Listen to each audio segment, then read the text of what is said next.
all of the people that are suffering from that.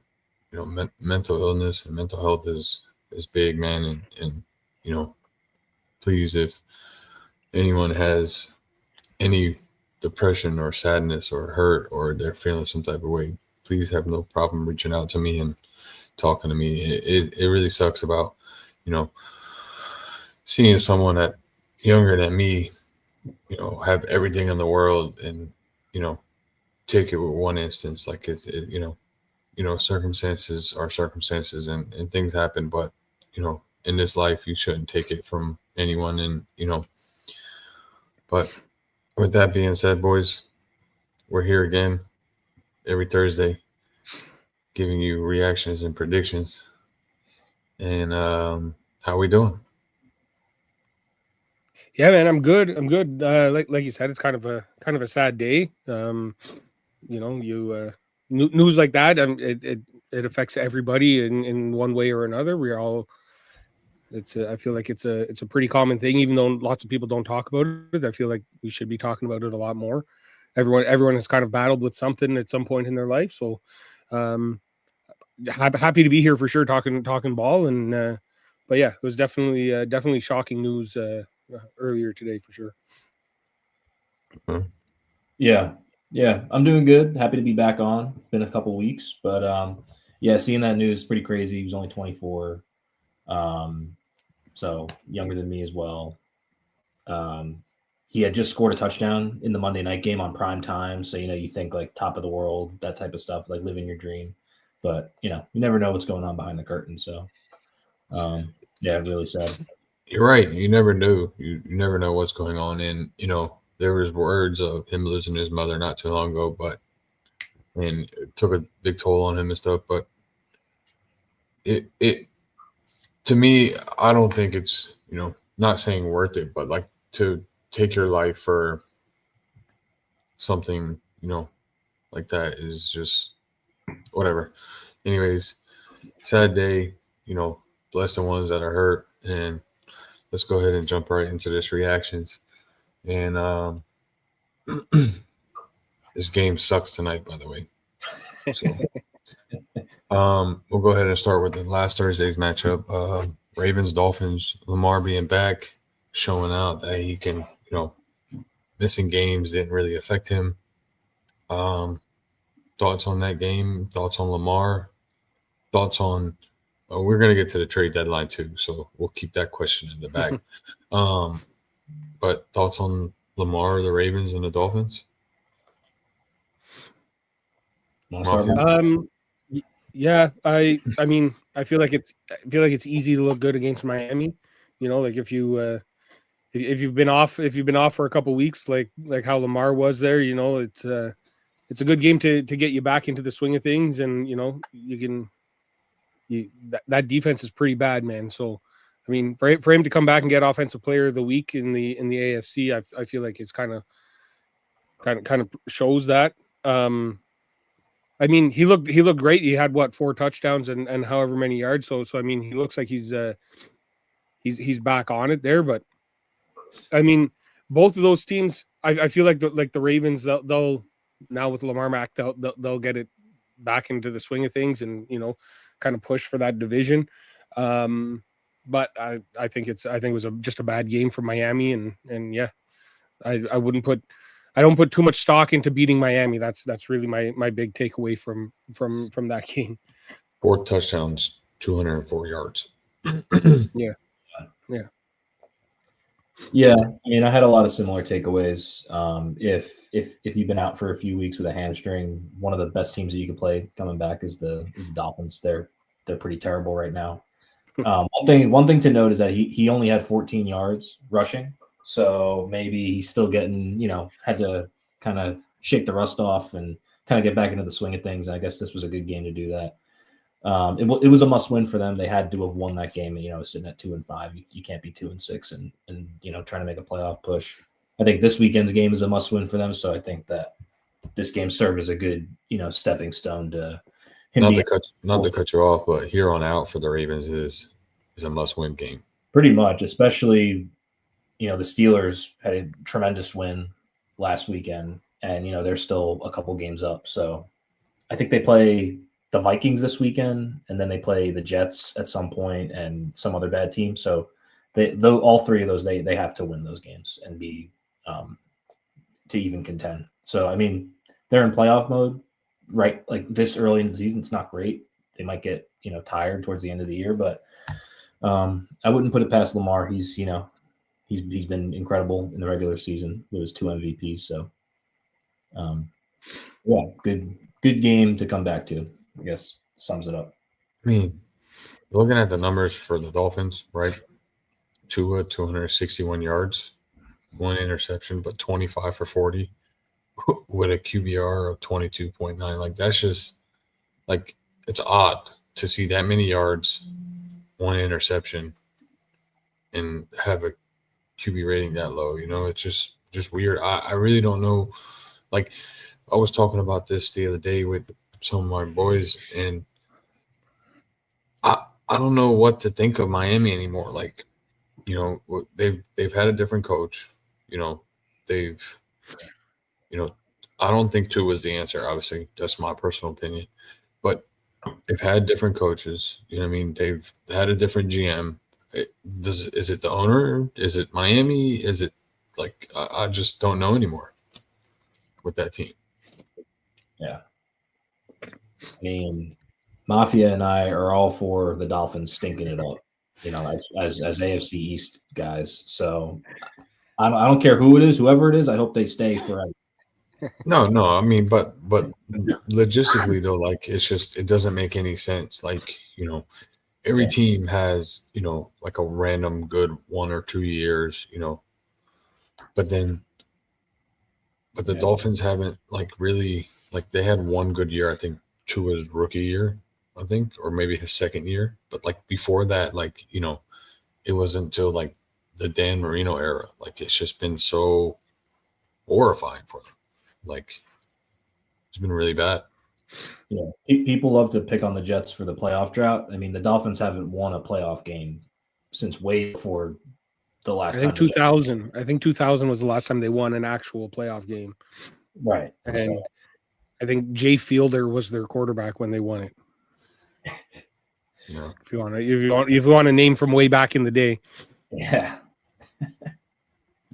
But yeah, man, I don't know if it's Tua or McDaniel, but like Hate first said, I hope both of them stay on the team forever.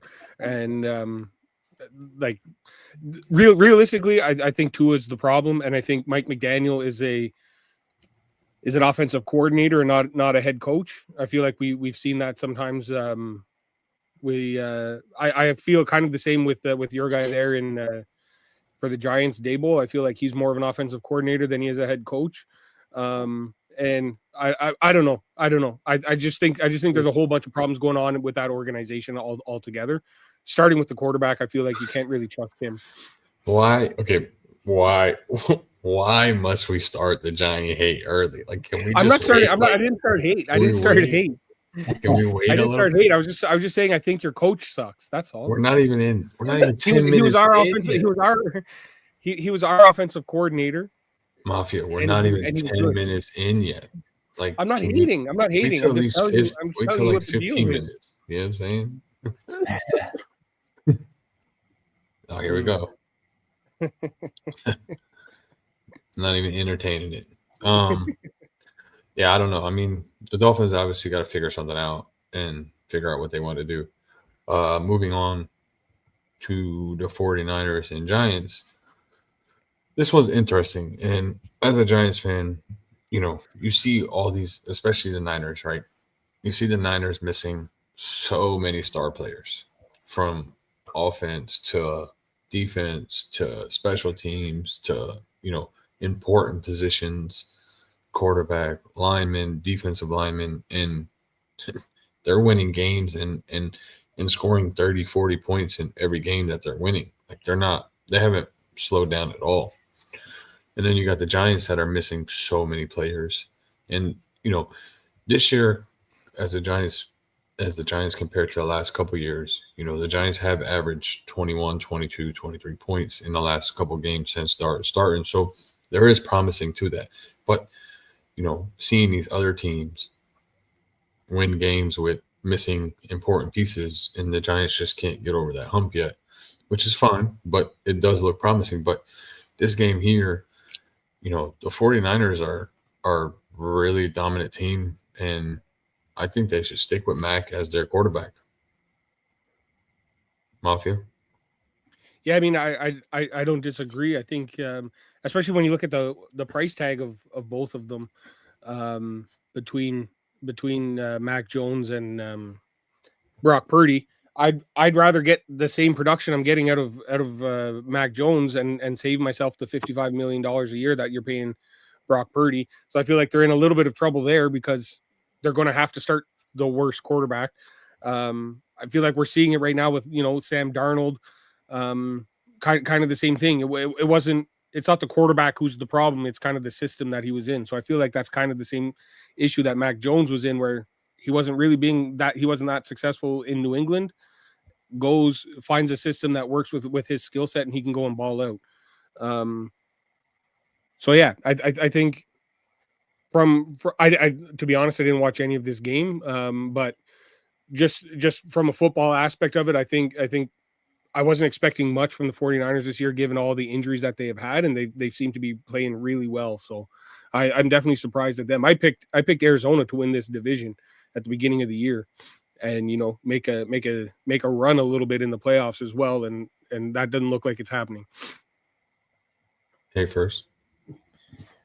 Yeah, I think the 49ers are a key example of when you have a good coach and a good system in place, you can, and like maybe one elite player, because like I don't want to take away from Christian McCaffrey. He's like a potential offensive player of the year candidate. But with that said, like I feel like whoever they throw in at quarterback just fits into the system. Like Purdy wasn't supposed to be he wasn't supposed to be a $55 million a year quarterback. He was the last pick in the draft for a reason. They had Trey Lance. Not to get hurt, and he once upon a time he was the next guy up, and he took him to a Super Bowl. So I think we're seeing a little bit of that with Mac Jones. He went 19 for 24, 235 yards, 2 touchdowns. Like that'll work any day. Like and then Christian McCaffrey has like 175 total yards and 2 touchdowns. Like you're getting elite play out of him. So if he stays healthy, I feel like there comes a point where the injuries will be insurmountable. Like if Christian McCaffrey gets hurt like he did last year, that might be tough to come back from. But they've just been finding ways to win. But I guess to speak a little bit on the Giants, Dart has shown a ton of promise. Like they're not winning games. Like they got the Eagles that one week, but since then they've been losing. But Dart has been very promising in those losses. Like and now without Scatterbo, Dart's going to have to run a lot, and he had 56 yards in that game and a touchdown. So I think there's a lot of promise in New York for the Giants. But yeah, especially once Neighbors is back too. That's going to be Dart's number one weapon to get the ball to. So like you add Scat and Neighbors back next season. Like there's lots of promise around the Giants for sure. So I want to bring this up, and the reason why I bring this up is because we haven't seen anything like this in a Giants uniform in God knows how long, right? Like, listen, no disrespect to Eli. I love Eli. I've seen 2 rings with Eli, but Eli wasn't this exciting to watch, right? So in 8 games, in all of 8 games that Dart has played, right, whether he started or came in for a couple snaps during those games, he's 109 for 175 with a 62% and 1,100 yards, or almost 1,200 yards, and 10 touchdowns and 3 interceptions. So, as a rookie quarterback, you expect to see the opposite. You expect to see 10 interceptions and maybe 3 or 4 touchdowns, making rookie mistakes. So the question that I'm bringing up is, was Dart truly the best quarterback to come out of this previous draft? Hey, first, Mafia. It sure looks like it. I mean, Cam Ward has shown flashes. He's made a couple of great plays in If Sam were here, he'd probably whip me for this, but I think Dart's better than Ward.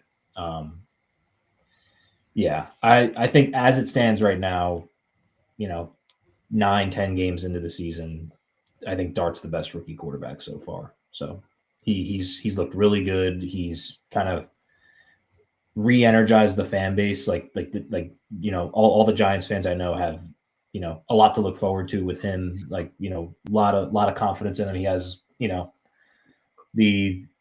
he's putting up the stats to validate that, and he's looked great. When's the last time we saw the Giants kick the Eagles' teeth in on during a primetime game? He's got the swagger. So yeah, I think as it stands right now, he's the best quarterback in this class. For me, he's probably playing best right now, but I don't know. I don't really like to say who's better. We all thought CJ Stroud was the best quarterback in that draft, and then you see him kind of not play well the next year and kind of struggle a little bit this year. We all thought for sure Jaden Daniels was better than Caleb Williams last year, and now before the injury, Caleb was looking like he was good. He was going to be better. For me, it's too early to say he's for sure the best quarterback in the draft. He's definitely playing like it right now. We'll see kind of how the whole career pans out, but for sure he's definitely playing like the best one so far. Because Tennessee for the first 6 weeks up until they fired their head coach, they were a disaster. So how could you for me, it's tough to say Cam Ward is not good because they were playing in an offense that sucked, and he hadn't nothing was going well for him. So hard for me to judge a quarterback based on that. Well, that's the thing, and there's no shot at you or the Bills or even Josh Allen, but Josh Allen took 4 years to become who Josh Allen was. So everyone is different, obviously. You understand what I'm saying? Every quarterback plays different. So, a quarterback might be good for first 2-3 years of his career and then just fall off. And then, or it might take him through 2 or 3 years to become good, and become like a Josh Allen, Or so, a Mac Jones took a lot longer. Sam Darnold, it took a lot longer. It's just about getting in the right situation. Why? Look at Daniel Jones. Daniel Jones is a perfect example.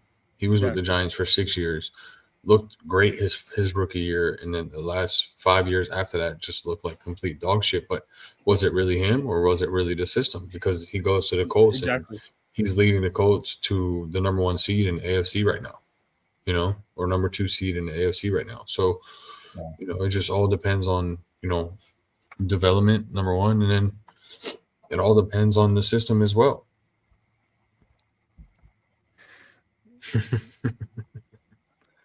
But I mean, overall, your thoughts on the Niners, though, with the amount of injuries they have, and winning games and dominating games.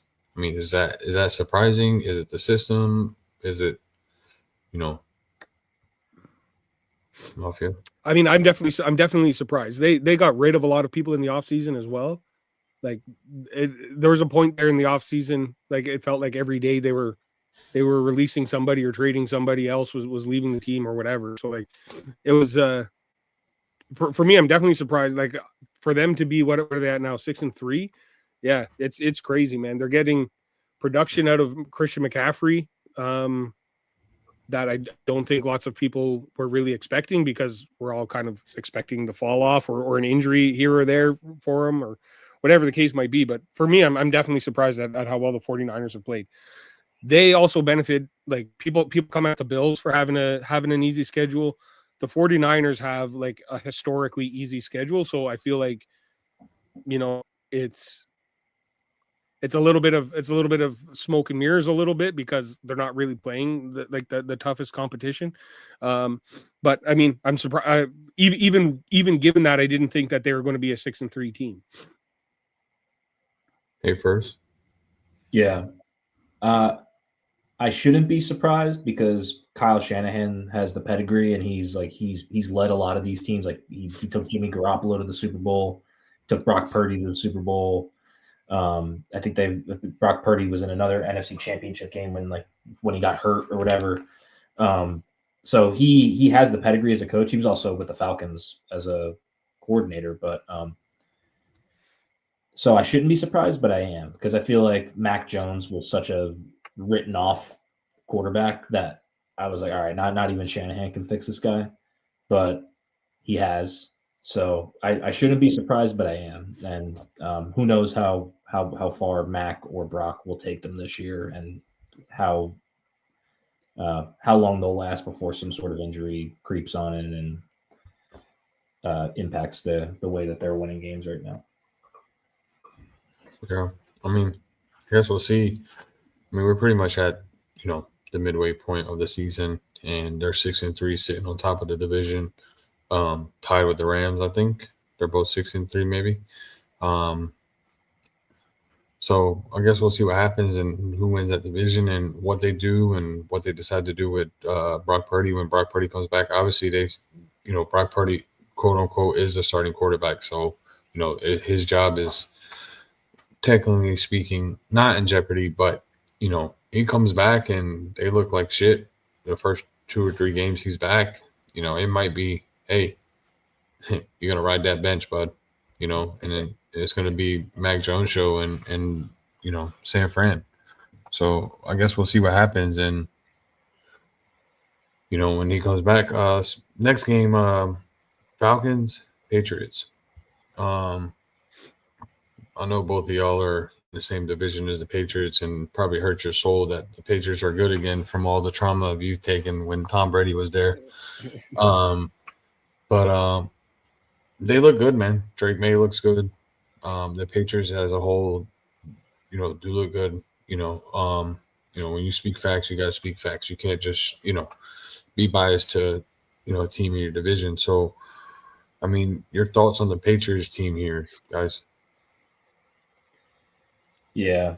It obviously pisses me off that they had maybe half a decade of being mediocre to bad, and now they have their next franchise quarterback already. Whereas for me, the closest I got to a franchise quarterback was I guess Chad Pennington as a kid, and then Mark Sanchez for a few years, and then the rest have been, misses. So it's obviously frustrating. What's additionally frustrating is that the Falcons had a chance to tie that game, and the freaking kicker missed the extra point, and then that's how the Patriots won by 1 point. So frustrating. Obviously, Drake May looks great. I think he's top 5, top 10 in MVP odds right now, deservedly so. He had 260, 2 touchdowns. He did have a couple of turnovers, but in the end, it didn't matter. But yeah, the Patriots look really good. The Jets still have to play them twice, so I'm a little frightened of how those 2 games are going to go. Matthew? Yeah, I mean, I kind of the same thing. I made I thought it would be fair, they dominated us for 20 years, so then they've got to be shitty for 20 years. I felt like that was a fair trade, but that doesn't seem to be happening. I think Tom Brady's record in his career against Buffalo was 33-3, something stupid like that. So I'm done with the Patriots being good. I don't want them to be good ever again. But yeah, I mean Drake May's playing well. He's probably like Hate first said, he's top 5 in MVP odds, which he should be. I don't know. I kind of have this feeling with the Colts as well, with the Broncos and the Patriots. I feel like sure you're in first place now, but I don't know if you're going to be able to continue that for the rest of the season. And especially when it comes to the Colts, I don't think anybody is afraid of going into Indianapolis to go win a playoff game. I feel like the Kansas City Chiefs and the Buffalo Bills and the Baltimore Ravens of the world, we're not afraid to go to Indianapolis. Or I don't think Buffalo will be worried about the New England Patriots. I saw. I at the end of the season, I don't think it'll be what it is right now. I think Buffalo's still going to win the division. I think Baltimore is going to win their division. I think Kansas City probably still wins their division. I feel like I don't have a lot of faith in the teams that are in the lead right now. So, I mean, respect to the Patriots, they beat us a couple weeks ago. There, that was a good game from them. But we're gonna have to play them again, and we'll see where it goes from there. But yeah, there was a lot Drake of May's playing well. there was a lot of talk around. You were ducking the show for a couple of weeks after that Patriots winning. I'm just saying there was some talks about you ducking the show after the Patriots beat y'all that week. I'm just listen. I'm here. I'm here. I'm here, and who's not here? Who's ducking? Who's ducking who? I'm just saying. Not trying to throw no names out there, but there were some people talking that you were ducking the show. So. Listen, man, I was wrapped up. I was wrapped up in the Blue Jays. The Blue Jays had kind of, taken over for a couple weeks there. Still not over that Saturday night, but yeah. Yeah. I mean, no, they look good. I mean, Drake May does look good. As a team, they still, I feel like, have a couple holes. Obviously, the running back situation is a lost cause right now. They don't know what they want at running back. Stephon Diggs looks good. He's woken up and looks like, almost prime Stephon Diggs. That defense has always been a great defense from 10 years ago till now. Like, that defense has never changed. It's been the same system or similar system for, years to come. So, but we'll see what happens. I mean, like you said, I think the Patriots do fall off a little bit, and they do, get into the playoffs, but as a wild card, not as a division. I think the Bills, towards the end of the season, wake up and start winning games that they shouldn't be losing early on in the season. So we'll see what happens. But moving on to the next game, Chargers Titans. Take it away, Mafia. Yeah, I mean, I feel bad for the Titans. I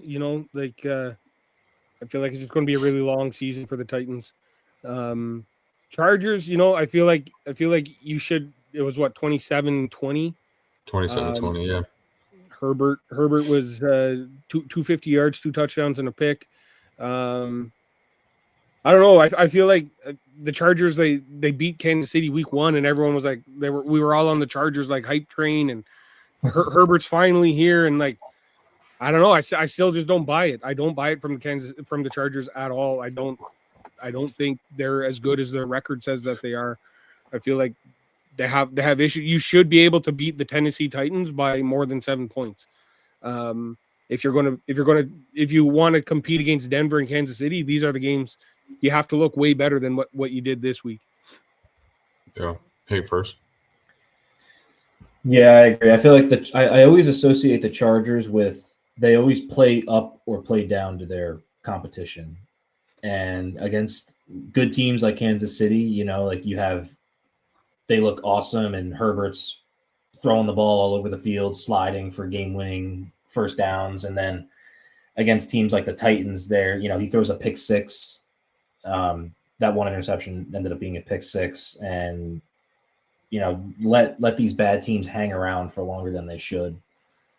So I agree. I don't think I think we were all a little too overhyped about the Chargers after I think they started like 2-0, like beating the Chiefs, and then another good team. I think I have a hard time remembering, but they're 6-3 right now. They're a game behind Denver and a game ahead of Kansas City, so they're right in the mix. But we'll see how it shakes out in the end of the year. I don't fully trust the Chargers right now, like Mafia said.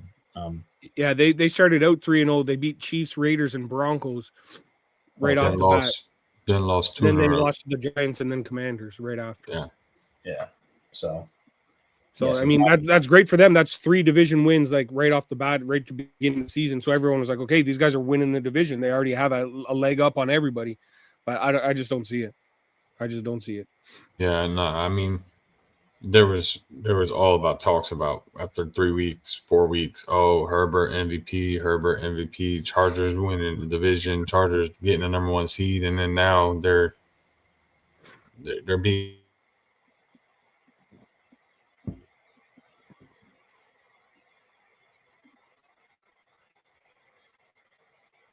Be disconnect. Oh, Maybe maybe hot it take. is. Okay, so what other game do you want to talk about? I'm glad we don't have to talk about a Jets game. They're on a bye. Yeah. I mean, it's I feel like part of the shakeup was because you're on a bye week, so you can afford to do some of those moves. Mm-hmm. Hot take, you there? Yeah. I know my internet bugged out. It said it wasn't connected. I'm like, how's it not connected? I literally have it plugged in from my computer to my router. Like, what? But I just connected my Wi-Fi as well, so this way it shouldn't happen again. But I mean, I don't know, man. I guess we'll have to see the Chargers in these next couple of divisional games that they have coming up against, these teams that are now veteran through the season and, have shown what, they are, how they're playing. I mean, the Chiefs have woken up, obviously. Chiefs are doing great things again. I mean, they've had a couple of hiccups in the beginning of the season, but ever since that Giants game, the Chiefs have just been dominating and showing their true identity on who they are. And Well, except for this week, but yeah. Well, yeah, but I mean, but think about it though. But the Chiefs, when they lose though, the Chiefs, they're not losing by 30, 20 points, 15 points. They're losing by 7, maybe 10. You understand what I'm saying? Like this week, and it's known the Chiefs can't beat the Bills in the regular season. The Chiefs can't beat the Bills in the regular season, but the Bills can't beat the Chiefs in the playoffs. So it's which one would you rather take? You understand what I'm saying? So it's just, but I mean, we'll see with the Chargers. I mean, Justin Herbert's looking like last year's Justin Herbert again. The first 3-4 games he looked fine, and now he's fell off. So, well, wasn't last year Herbert had three interceptions the entire season, and then had 4 in the playoff game that they lost? Yeah, and that they were up 27-0. That was 2 years ago. That was 2 years ago. My bad. Yeah, I mean, two situations where they kind of just don't look ready for the playoffs. Yeah. I think the highest scoring game was Bears Bengals, dude. Bears are looking Man. Bears are looking good, man. Caleb Williams looking good. We've said it at the beginning of the show. I mean, the beginning of the year. Both of y'all were there when we talked about it. They had an offensive line help. They put weapons around Caleb, and he had a very, very solid, quiet, under the radar rookie year, and he's doing the same thing this year, and no one's talking about it. Yeah, no, the only thing that he's doing differently he's cut his interceptions in half from what he's had last year to this year. So he's just gotten better. I feel like that Hail Mary game last year against the Commanders, everyone kind of forgot about Chicago after that and didn't really pay attention to him, but he still went on to have a really good season, playing wise. They didn't have a great season record wise, but I don't know, man. I just don't know how. We saw after the game there, the Chase Brown and Jamar Chase talking about hey man, can we at least just tackle somebody one time, please? Just one time, make a tackle. I don't understand. It's horrible, man. It's absolutely horrible to have a game end like that if you're a Cincinnati Bengals fan, because I don't know, man. It's just brutal. To score 42 points and lose a football game is crazy. Once you get over 35 points, you almost feel like you're guaranteed to win the game. You should start to feel comfortable. These guys have to play offense right up to the last second of the game to even have a chance, because their defense is never going to keep them in a game. Well, the highest scoring quarter of that game was the fourth quarter. Yeah. The first quarter was 10-7 Bengals. Then the second quarter, they both scored 10. The third quarter, the Bears scored 14, the Bengals scored 7. And then the fourth quarter, the Bears scored 16 and the Bengals scored 15. So the highest quarter of that game was the fourth quarter. and they literally won on missed tackles and a last-minute Loveland touchdown from Caleb Williams. Caleb Williams had more receptions than Roma Dunze in that game as well. Yeah, he did. Which is crazy because like to me, I was talking about this on a different show that I was doing this week as well. Like they're now like into that. Ben Johnson is now like feeling comfortable enough to start calling some of these trick plays and these, it took him a couple weeks to just kind of get everything sorted out and see where everybody's at. And now you're out here, Caleb Williams, 2 catches for 22 yards, as well as doing what he's doing at quarterback. Like Ben Johnson's kind of back in his bag, with some of these plays that he's calling. So yeah, I think it was a good win for the Bears. Tough loss for the Bengals. Anytime, like when I look at Joe Flacco's like stat sheet and I see 47 pass attempts, to me that's way too much. A quarterback should never be throwing the ball 40 to 50 times in a game. I feel like every time you have a quarterback who throws 47 times, that team loses the game. Granted, you're probably throwing so much because you're trailing or whatever the case might be, but I just feel like you're 31 for 47. That's way too much. Caleb Williams was 20 for 34. That's a lot more reasonable and a lot more manageable, in my opinion. 47 is crazy, and it's a 41-year-old Joe Flacco doing it. Like to me, it's crazy. Yeah, no, I mean, before you go here first, remember the Philly that they did that trick play? Do you remember who did that first, similar to that? It was the Bears. Like the year before, I think, with that tight end that did it again with Philly. Oh, yes, that's right.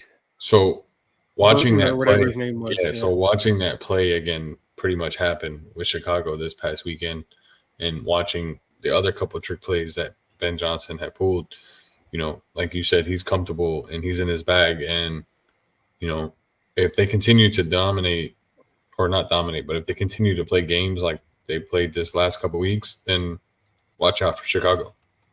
Yeah. I mean, go ahead. Hey, first, my bad. I didn't mean to cut you off. No, you're good. You're good.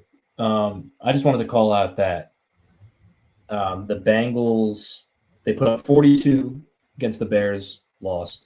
And then the week prior, they put up 38 against the Jets and lost. That's a total of 80 points.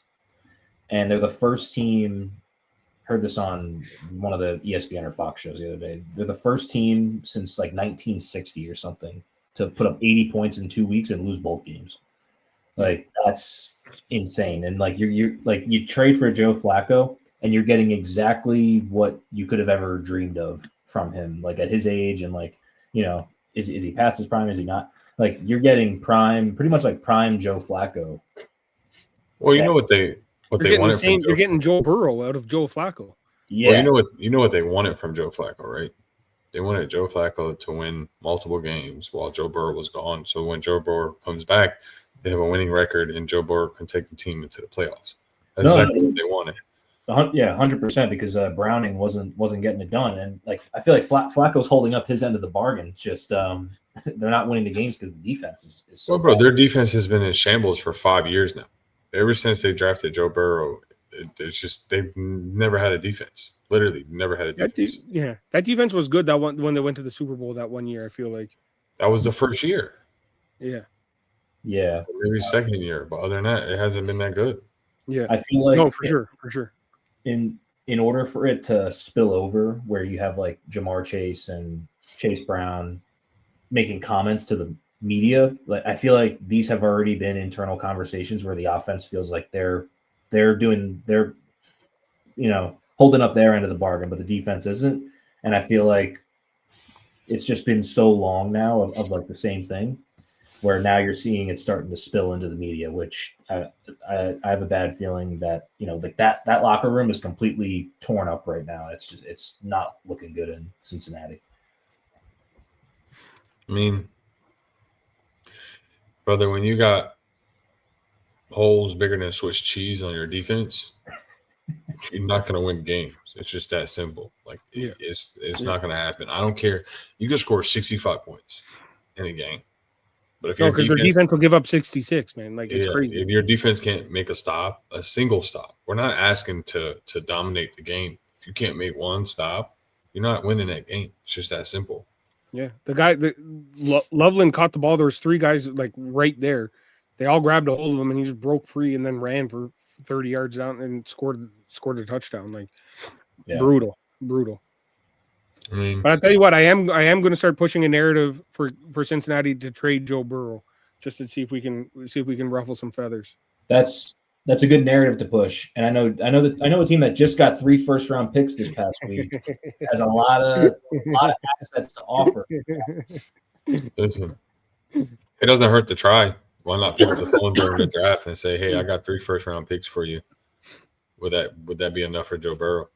I'm just saying. You'd have to do a trade like what the Saints traded to draft Ricky Williams, where they traded every pick that they had that year. That's what you're going to need more than 3 first-round picks to trade for Joe Burrow. You're going to have to throw in Garrett Wilson and Breece Hall and your 3 picks. Well, they have 5 total over the next 2 years. Yeah. But yeah. Can't trade Garrett Wilson if we're trading for Joe Burrow. Can't trade him. I mean, we'll see what happens. I think the Bears is going to shock a lot of people.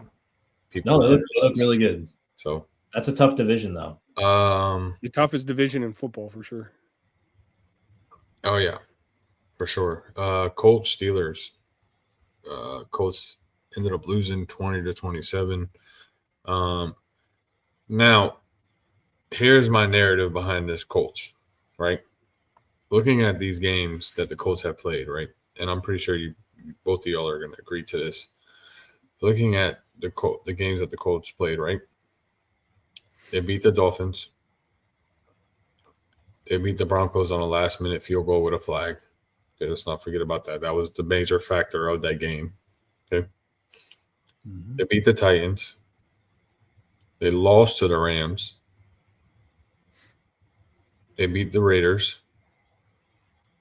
They beat the Cardinals. They beat the Chargers. They beat the Titans again. And then they lost to the Steelers. So I'm not even considering the Chargers because we don't know what's going on with the Chargers. But they haven't beaten anyone over 500. Yeah. In the 2 games that they did play, they lost both games. And that was to the Rams and the Steelers. Yep. So again, why are we hyping this team up? I have not hyped them up at all. I literally put a post out last week and said Halloween passed, so Daniel Jones took off his Indiana Jones costume. Like he looked like New York Giants Daniel Jones this past week. He had 5 turnovers. He doesn't play for the Giants. Stop. He did for a long time, and this looked like one of those games. Like he couldn't make the right throw, couldn't make the right play, kept losing the football. Like on the Giants, he had a big fumbling problem. He fumbled 3 times and lost 2 of them in this past game. He did get a lot of yards because they were playing from behind. He had 50 pass attempts.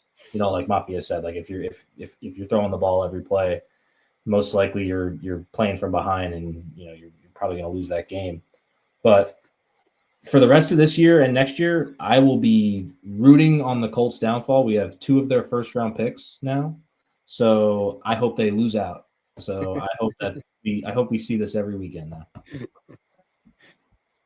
Mafia. Yeah, I mean, I just went back to look at the stat line from their first loss against the Rams, and Jonathan Taylor 17 carries and 76 yards, and I feel like that's the blueprint right there. Like if you can keep Jonathan Taylor in check, which no offense to Mr. First Down, Tennessee Titans is not going to keep anybody in check. You're going to be able to run however you want to run the ball against them and score three rushing touchdowns a game against them. But the Steelers, the Rams have now, if you can hold them to 100 yards or less and force Daniel Jones to stand in the pocket and throw it, that's the way you're going to beat this Indianapolis team. So, I mean, I feel like the blueprint is out on them now. I feel like maybe that other shoe has dropped a little bit, and they're going to kind of come back down to earth. I mean, like I said, they haven't beaten any team over 500. They've only beaten the Chargers, and we don't know what's going on with the Chargers right now because they look like they're in shambles as well. So everybody putting Daniel Jones in MVP talks, and the only bright side right now that I could see that anyone from that team can get a award is Jonathan Taylor, and that's either if you want to put him in MVP talk because of what he's doing, that's fine. But we all know MVP is going to a quarterback. But he could definitely win. He's definitely locked in right now for Offensive Player of the Year. Yeah, and I don't even know about that. I think JSN is putting together quite a season in Seattle right now. He's like right there with Jonathan Taylor right now for Offensive Player of the Year for me, anyways. I'd say Christian McCaffrey too is another one. Yeah. But definitely, like 2 weeks ago, I was like, okay, Jonathan Taylor is in MVP talks for sure. Yeah, it's kind of like Saquon last year. Like he had one of the best years that a running back could have, and he wasn't even considered for the MVP. Really, I think he was a finalist, but everyone knew he wasn't getting it. Yeah. So they gave him as a Player of the Year. I'm just saying, until the Colts can prove that they can beat a team over 500, that's not the Chargers. Yeah, I'll give them their flowers. But until then, they might be quote unquote the number 2 seed. But this ain't Peyton Manning behind the helm throwing the ball.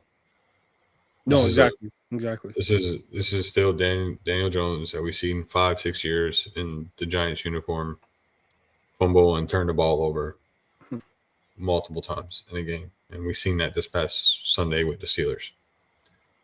So, but the Steelers, on the other hand, though, Steelers look good. Aaron Rodgers looks good. He's been taking some perks this year, obviously. But seriously though, the Steelers look good, and I wish the Steelers would have got another wide receiver for Rodgers instead of relying on DK Metcalf and some janitors from the locker room. But I mean, overall, the Steelers look good. I'm actually very impressed with how they've done this season so far. Nobody knew what was going on with Aaron Rodgers, and he came in, towards the end of training camp and in the start of OTAs and did what he had to do, and he's got this team in check, and they're winning games. No one expected them to win games. What do you think? How far do you think the Steelers can go with Rodgers this year? With how the AFC is shaping up. Mafia.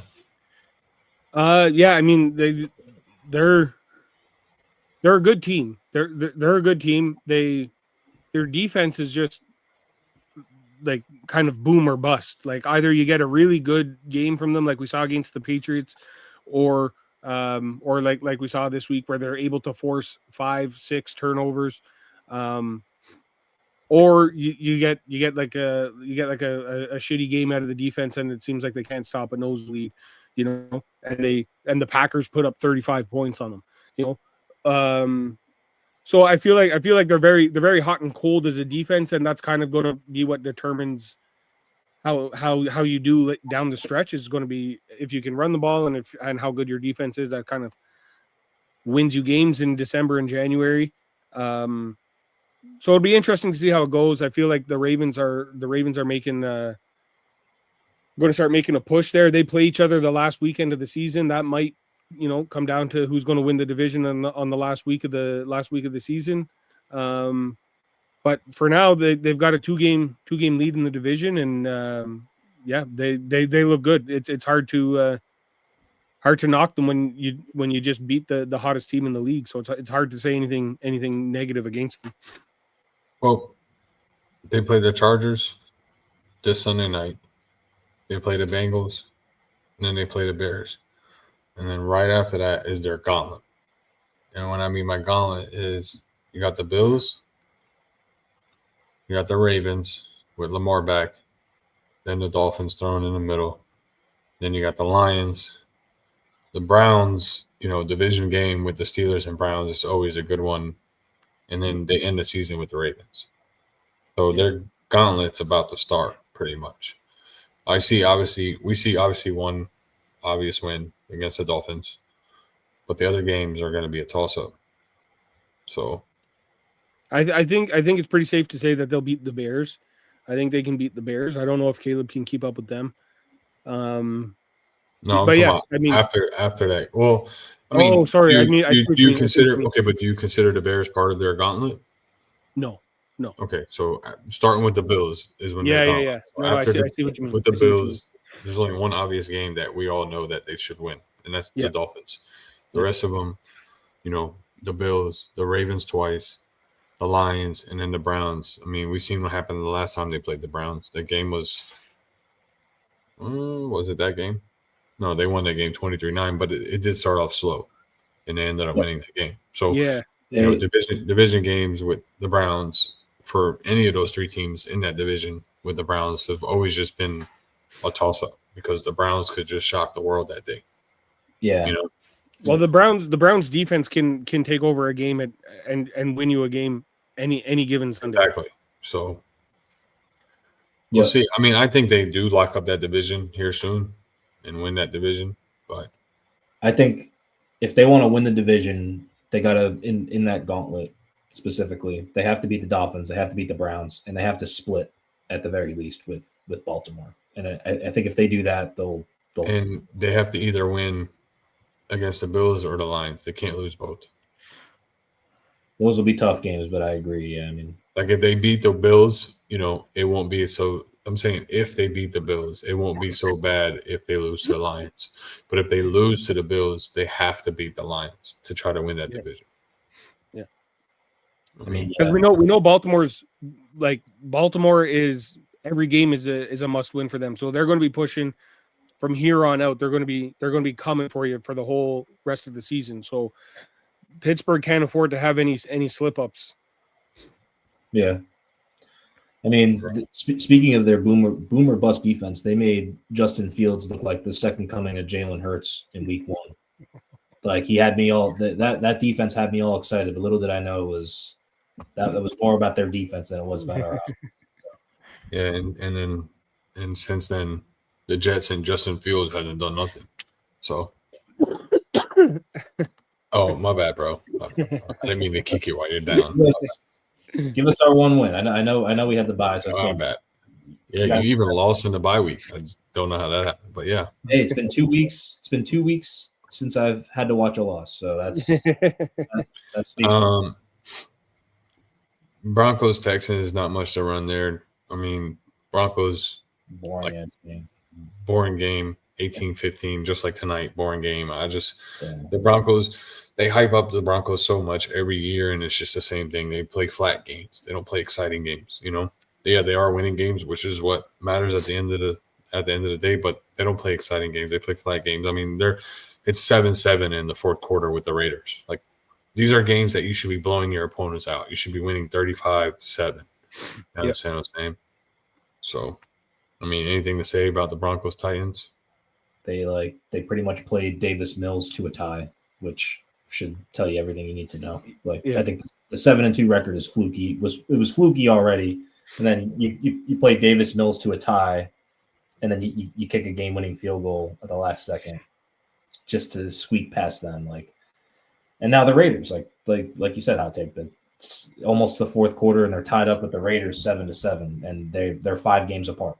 And if the Raiders had a competent quarterback, I promise you they'd be winning this game. Yeah. This is why they wrote off Geno Smith when he said they didn't. I didn't write back. Yeah. No, you didn't have to write back, bud. That's all. Vikings, Lions. JJ game back, beat the Lions. Do the Vikings really have a shot of winning this division with JJ at the helm? No. No? No. No chance at all? Not that division. obviously the jury's still out on JJ McCarthy but not that division, not with Green Bay and Detroit in there as well. I feel like they're in last place right now in their division at 4-5. Yeah, but the Packers just lost. They just beat the Lions. We got a block punt in this game, by the way. Well, you're way ahead of me, pal. So just take it easy there, bud. I'm saying they just beat the Lions. The Packers lost. I mean, the Bears are winning, but they're only one game behind the Packers and the rest of the division in that division. So I think that they're going to be more of a spoiler type team where, like, I think that the divisions between Green Bay and Detroit, Chicago is a possible wild card, and then you'll have the Vikings, like, making noise like they did against the Lions this past weekend, where they'll make it harder for the Lions. But I don't think the Vikings themselves have a real shot at winning this division. Agreed. I mean, his numbers really don't stand out, though. Like, in all honesty, like 14 for 25, 143 yards, 2 touchdowns, 1 interception with a rating of 54.5. Like, that's not very, like, it's not exciting. Like, and he's making all those cringy videos in the locker room afterwards. Yeah, got another Juju Smith-Schuster on us. Yeah, he's like the fake demon. Yeah. I mean, obviously the Lions haven't hurt since losing both offensive coordinators. They did start off shaky at the beginning of the year, and everybody was like, oh, the downfall of the Lions, the loss of both coordinators who ruined the Lions. But then they went on a run. Yeah. And they beat the Bears, the Ravens, the Browns, the Bengals, lost to the Chiefs, beat the Bucks 24-9, and then lost to the Vikings by 3 points. So no, Detroit's good, man. Detroit is good. Detroit is a good team. I mean, they got well coached. They don't make the stupid mistakes. They they just go out and play football. And they got a little bit of a gauntlet. They got a little bit of a gauntlet coming up.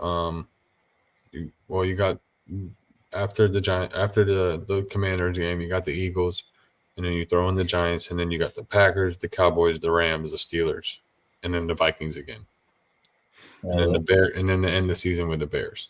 So that's tough. You got 3 division games in your last 6 games. So those 3 division games is going to determine on who wins that division. Because all 4 teams are very close to winning, to be number 1 in that division. So the Lions got to but they got to win some tough, important games. And, if they do lose the non-divisional games, they have to win the divisional games to try to win that division. Yeah, so, absolutely. But Jared Goff looks good, man. Gibbs and Montgomery look good. We'll just see what happens. Are the Panthers for real, or are they just a fluke season? Bryce Young look good, or is this just a fluke season? I mean, these are questions that are being tossed around here, that I see all over everywhere. And I mean, is this real from the Panthers? Like, is this a real thing? I don't know, man. I don't know. This season is the most like awkward, weird. It's the most any given Sunday. It's a full moon. It's a full moon season. Yeah, like literally. Yeah, any given Sunday, anybody can win a game, and I don't know, man. Carolina Panthers and Kansas City Chiefs have the same record. Like, it's crazy. They're both. What is it? 5-4. 4. Mm-hmm. Yeah. They're both 5-4 right now, and like to me that's craziness. They're second in their division. I mean, Tampa is, they're right there on Tampa Bay's heel. Anything can happen, man. They didn't look so good when they played Buffalo. But they're winning the games that they're supposed to win, and then every once in a while they'll beat the Packers, a team that they're probably not supposed to beat. But they're a good team, man. I think they're, I don't want to say legit because like I haven't watched enough of their games, but like, man, if you can beat the Packers, and who else have they beat? They beat Cowboys and the Falcons. I mean, not a great kind of overall record of teams that you've beaten, but I mean, this is a game. This is a game for sure that they won one where they probably weren't supposed to, and that's always a good sign for a team. Hey, first. I am extremely bearish on the Panthers. I don't think that they're very good. I think that this outcome of this particular game was more about the Packers not being able to win the easy game. Like their two losses this season are to the Browns and now the Panthers. Like, and then they've beaten some really good teams like Detroit.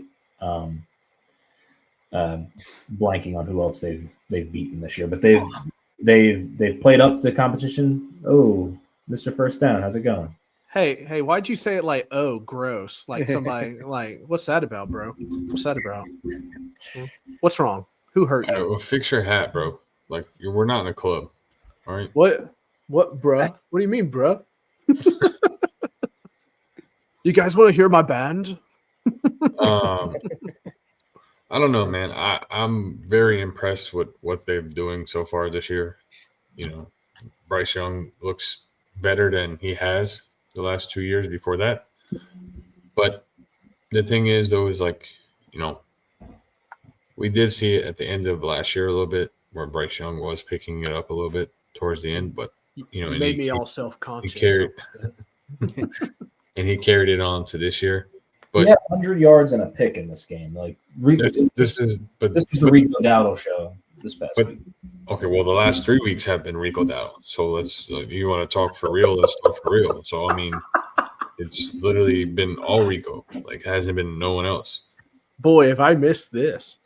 I mean, so that's what I'm trying to say. Like, Bryce Young is he showed flashes at the end of last year, but he went 11 for 20 with 100 yards and an interception and almost lost a fumble. And then Dowdle had 130 yards, 2 touchdowns on the ground. Remember last year when I was pushing the Rico Dowdle top 5?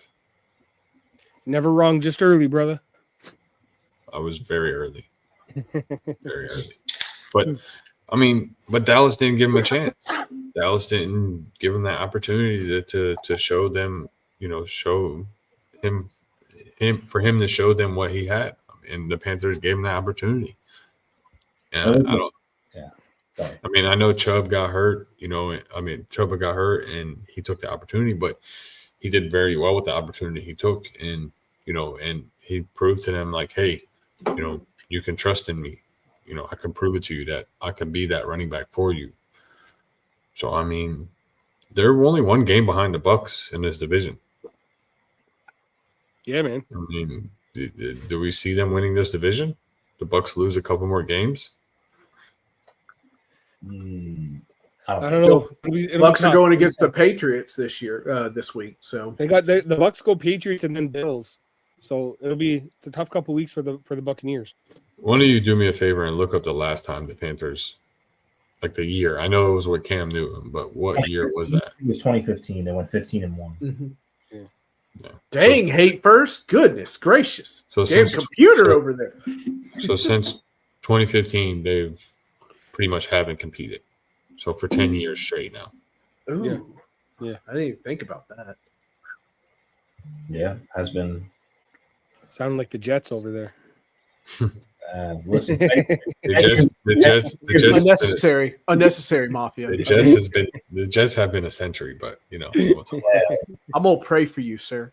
Okay, well, let's look at it. You ready? They got the Saints coming up. That should be a win, right? And they play the Falcons. Have they played the Falcons yet?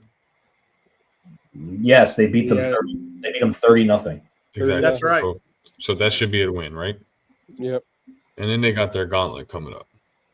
They got the Niners, the Rams, throw the Saints in there, the Bucs, Seahawks, and then they end the season with the Bucs. Yeah. So those 3 games at the end, the Bucs, Seahawks, Bucs is going to determine whether the Panthers win that division or not. I think they go 0-3. Whoa. Woo. Yeah, that'll be tough, man. The division might be wrapped up before then too, I doubt they're going to go 30. I doubt they're going to beat the Falcons 30-0 again. Like that's going to be a coin flip game. 49ers, we were talking about how good the 49ers are. They're probably going to lose that game. No, I'm not saying that they're going to win out. That's not what I'm saying. No, but I'm saying they're already 2 games back, so they're going to have to win out if they want to have a chance. Is what I'm saying. I feel like even before we get to those last 3 games of the season, it might be decided by then already that they're not going to win that division. They might be battling for a wild card spot for sure. I know you're in Canada, and I know numbers are hard for you, but they're only 1 game back. Oh, they're 2. Bro, the Bucks are 6-2, and the Panthers are 5-5. Oh, okay, no, my bad. I was supposed to say This is why tariffs happen right here. This is why tariffs happen. God dang. Okay. But no, I personally think they lose both to the Bucks, though. To be honest with you, Me too. So they have to win. They have to win all the other games to even try to compete for that division. I mean, that's just my personal opinion. This is I why mean, I don't- tariffs happen. God dang. Wow. But I mean, okay, but is this a consistent thing that we're going to see from the Panthers now, year in, year out? Are we going to see them competing, or is this just a random fluke here that they're having because they haven't really, I mean, they've beaten teams over 500. It's not like they haven't beaten teams over 500, and they've beaten good teams too. But it's not because of Bryce Young. It's because of the team itself. I could see this being like a 2022 Jets year. The Jets started out 7-3 the one year. I think it was 2022, and then they lost 7 straight, finished 7-10. Like All right. I could see the Panthers finishing like 6-11, 7-10. That's the season. Where Ladies and gentlemen, Kenny Pickett is in the game. I remember one time Buffalo started out like 5-0. I think it was in like 2006, 2007, something like that. Started out 5-0.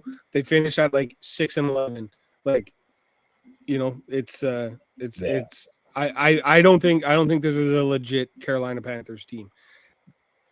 Yeah. Moving forward, this year it seems like anything can happen. So like this, I don't like moving forward as like other years come up. I don't think that this is going to be the Carolina Panthers that we see moving forward. All right, well, let's finish these last couple of games up. Rams, Saints, really nothing much to talk about. We know what the Saints are. We know the Rams are good. Jaguars, Raiders. The Raiders should have never lost that game. Nope. It is what it is. The Jaguars won. They're competing for the division now. Travis Hunter on IR. They traded for Jacoby Myers. How much does Jacoby Myers help while Travis is gone? A lot. And the GM made some backhanded comment. He was like, "Oh, his ability to catch the ball and not drop it is great." Yeah. I felt like that was like a subtle jab. Having some drop issues this year. Captain Passive Aggressive is in the house. Well, think about it. Think about it. Well, we've said this all year long. I've said this all year long. BTJ looks like he is scared to catch the ball and take a hit. Yeah. He does. He does. He looks like he's scared to get hit when he catches the ball. I mean, the game, I think 2 weeks ago, the Jaguars played, and he had a chance to move the ball to a first down, and he wide open, no one near him, dropped a wide open pass. Yeah. Yeah, not the BTJ we thought we were going to get this year. That's for sure. Had a bit of a breakout. Sure, glad he's on my fantasy team. I mean, he's on mine too, bud. So, but I mean, so do the Jags knock off the Colts to win the division? No. Have they played yet? Not yet. I mean, all the Jags seem to do to the Colts is not let the Colts win in Jacksonville, which is a very strange thing. But listen, there's just no way you can believe in Trevor Lawrence. You just can't. He has failed time and time and again, and people keep coming up with their stats and everything. Stats are only a part of the story. I've watched T-Law play for years. He ain't it. He's not going to win. You're going to have he's had people on his team before, good players, all this stuff. Still can't win the big one. So no, I don't believe in T-Law. The Colts are easily going to take this division, easily, and they'll move on. I mean, Yeah, they played the Texans, the Chargers, the Cardinals, Titans, Colts, Jets, Broncos, Colts, and this season with the Titans. So they have 1, 2, 3, 4, 5 division games in the last 7 games. Mm-hmm. That's brutal. It is brutal. I mean, not really for us. They could just step on our heads and keep moving. But I've seen T-Law all the years, and they're supposed to have good teams. How many times? I mean, we've all seen it. Like the Jaguars have won the offseason. The Jaguars have won the offseason, and they end up being like their worst years over and over again. If anybody wants me to believe in T-Law, now's the time to do it. And I highly doubt he's going to do anything. Well, we know your hate for T-Law. You've seen him dominate your college team and pro team, for years. So if that's the best you got, Hot Take, you're going to have to do better. And he nowhere near has dominated my team, sir. He will here, but not the years before. But I mean, obviously, I think it's a race between the Jags and the Colts for that division right now. So, yeah, agreed.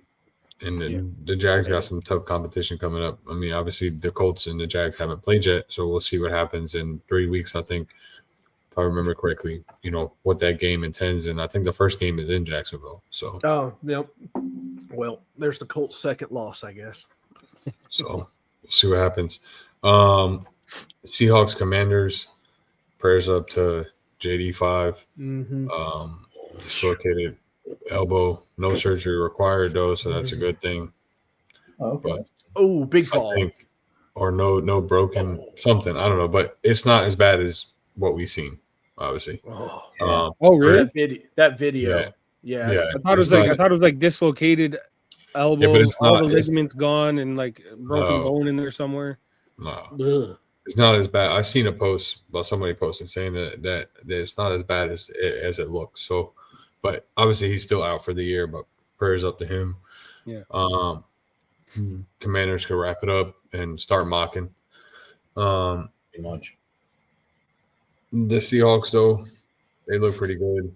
Defense looks legit. I mean, the time of JD5 being in the game, the Seahawks were locking him up. They were playing great defense.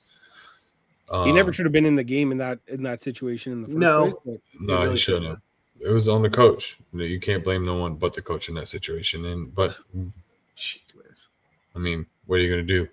Tell the coach don't play your starters.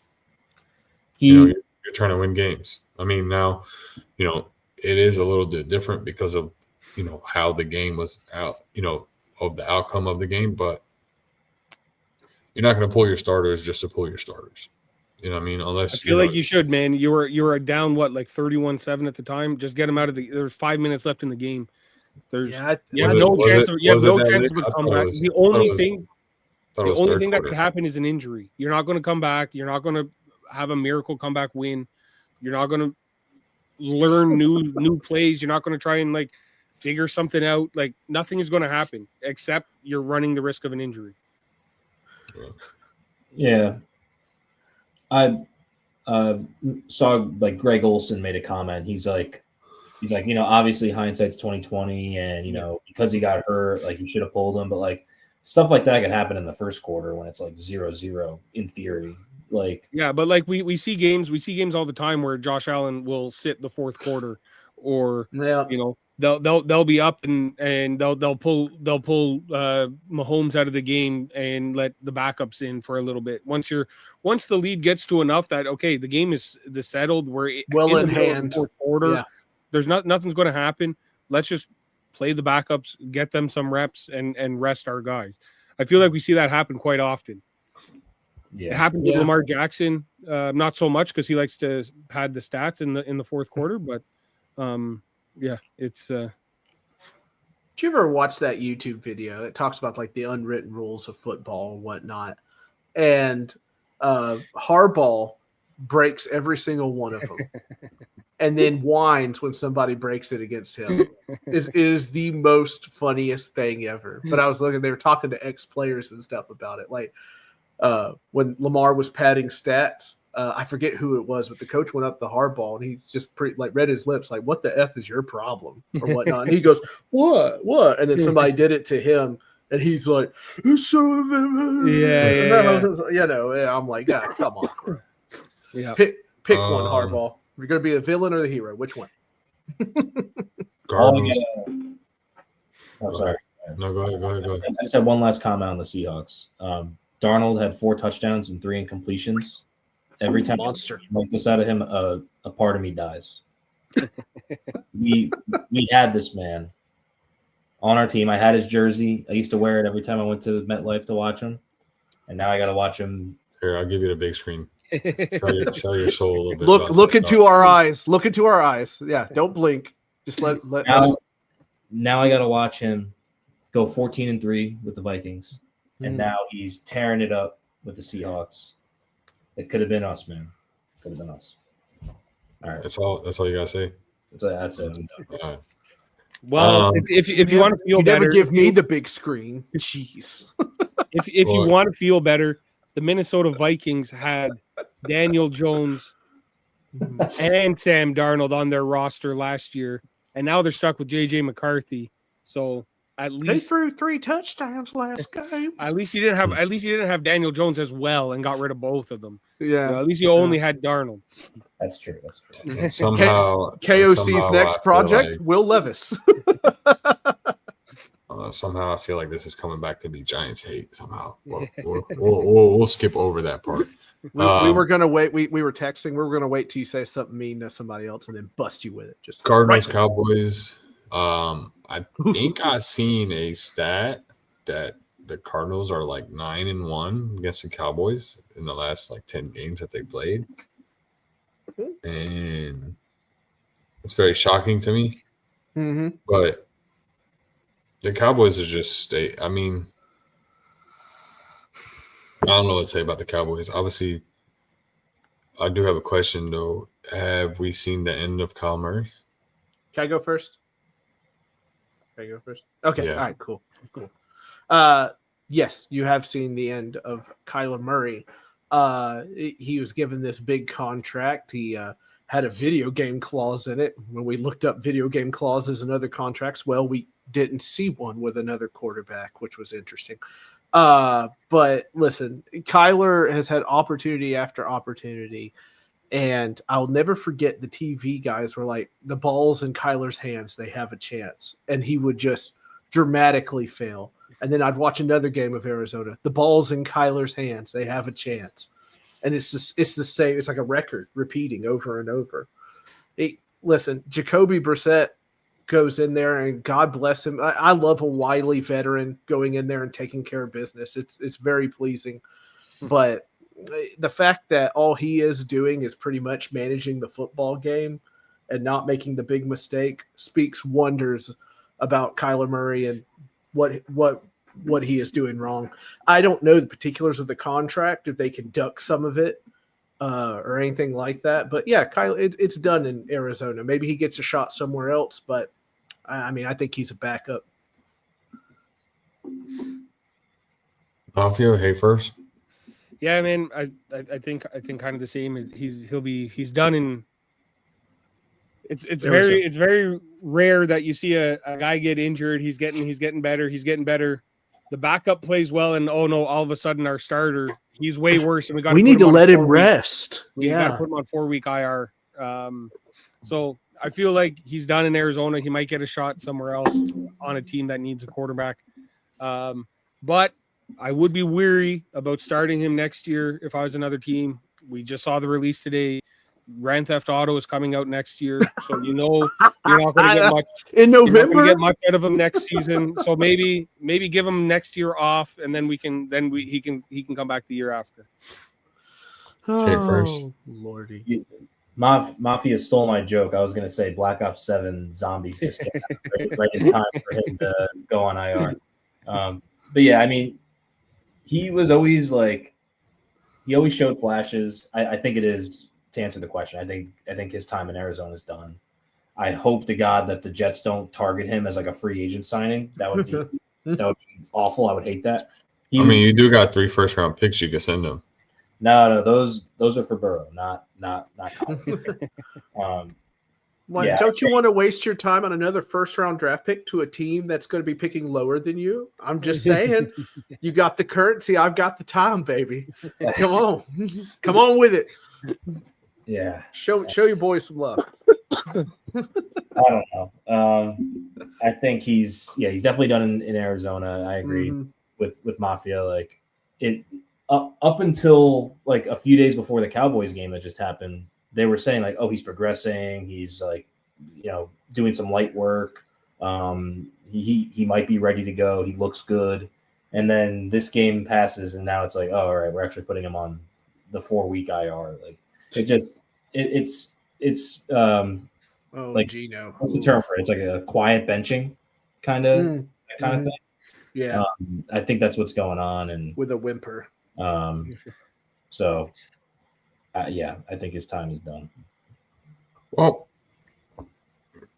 obviously the Cardinals or Cowboys, neither of them are going to win the division. They're both too far back right now, unless something dramatically happens with the Eagles.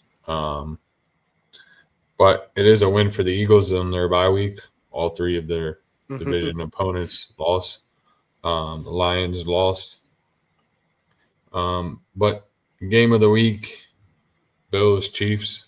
Like we said earlier, the Bills always have the Chiefs numbers. Regular season. Let me finish. Titan fan. Sorry. Sorry, show daddy. I didn't mean it. So, but in this game, though, the Chiefs look very rocky at the beginning. But then towards the end, the Bills look very rocky. The Bills should have scored more points, I feel like. They shouldn't have scored more. They had opportunities to score more points, and they didn't.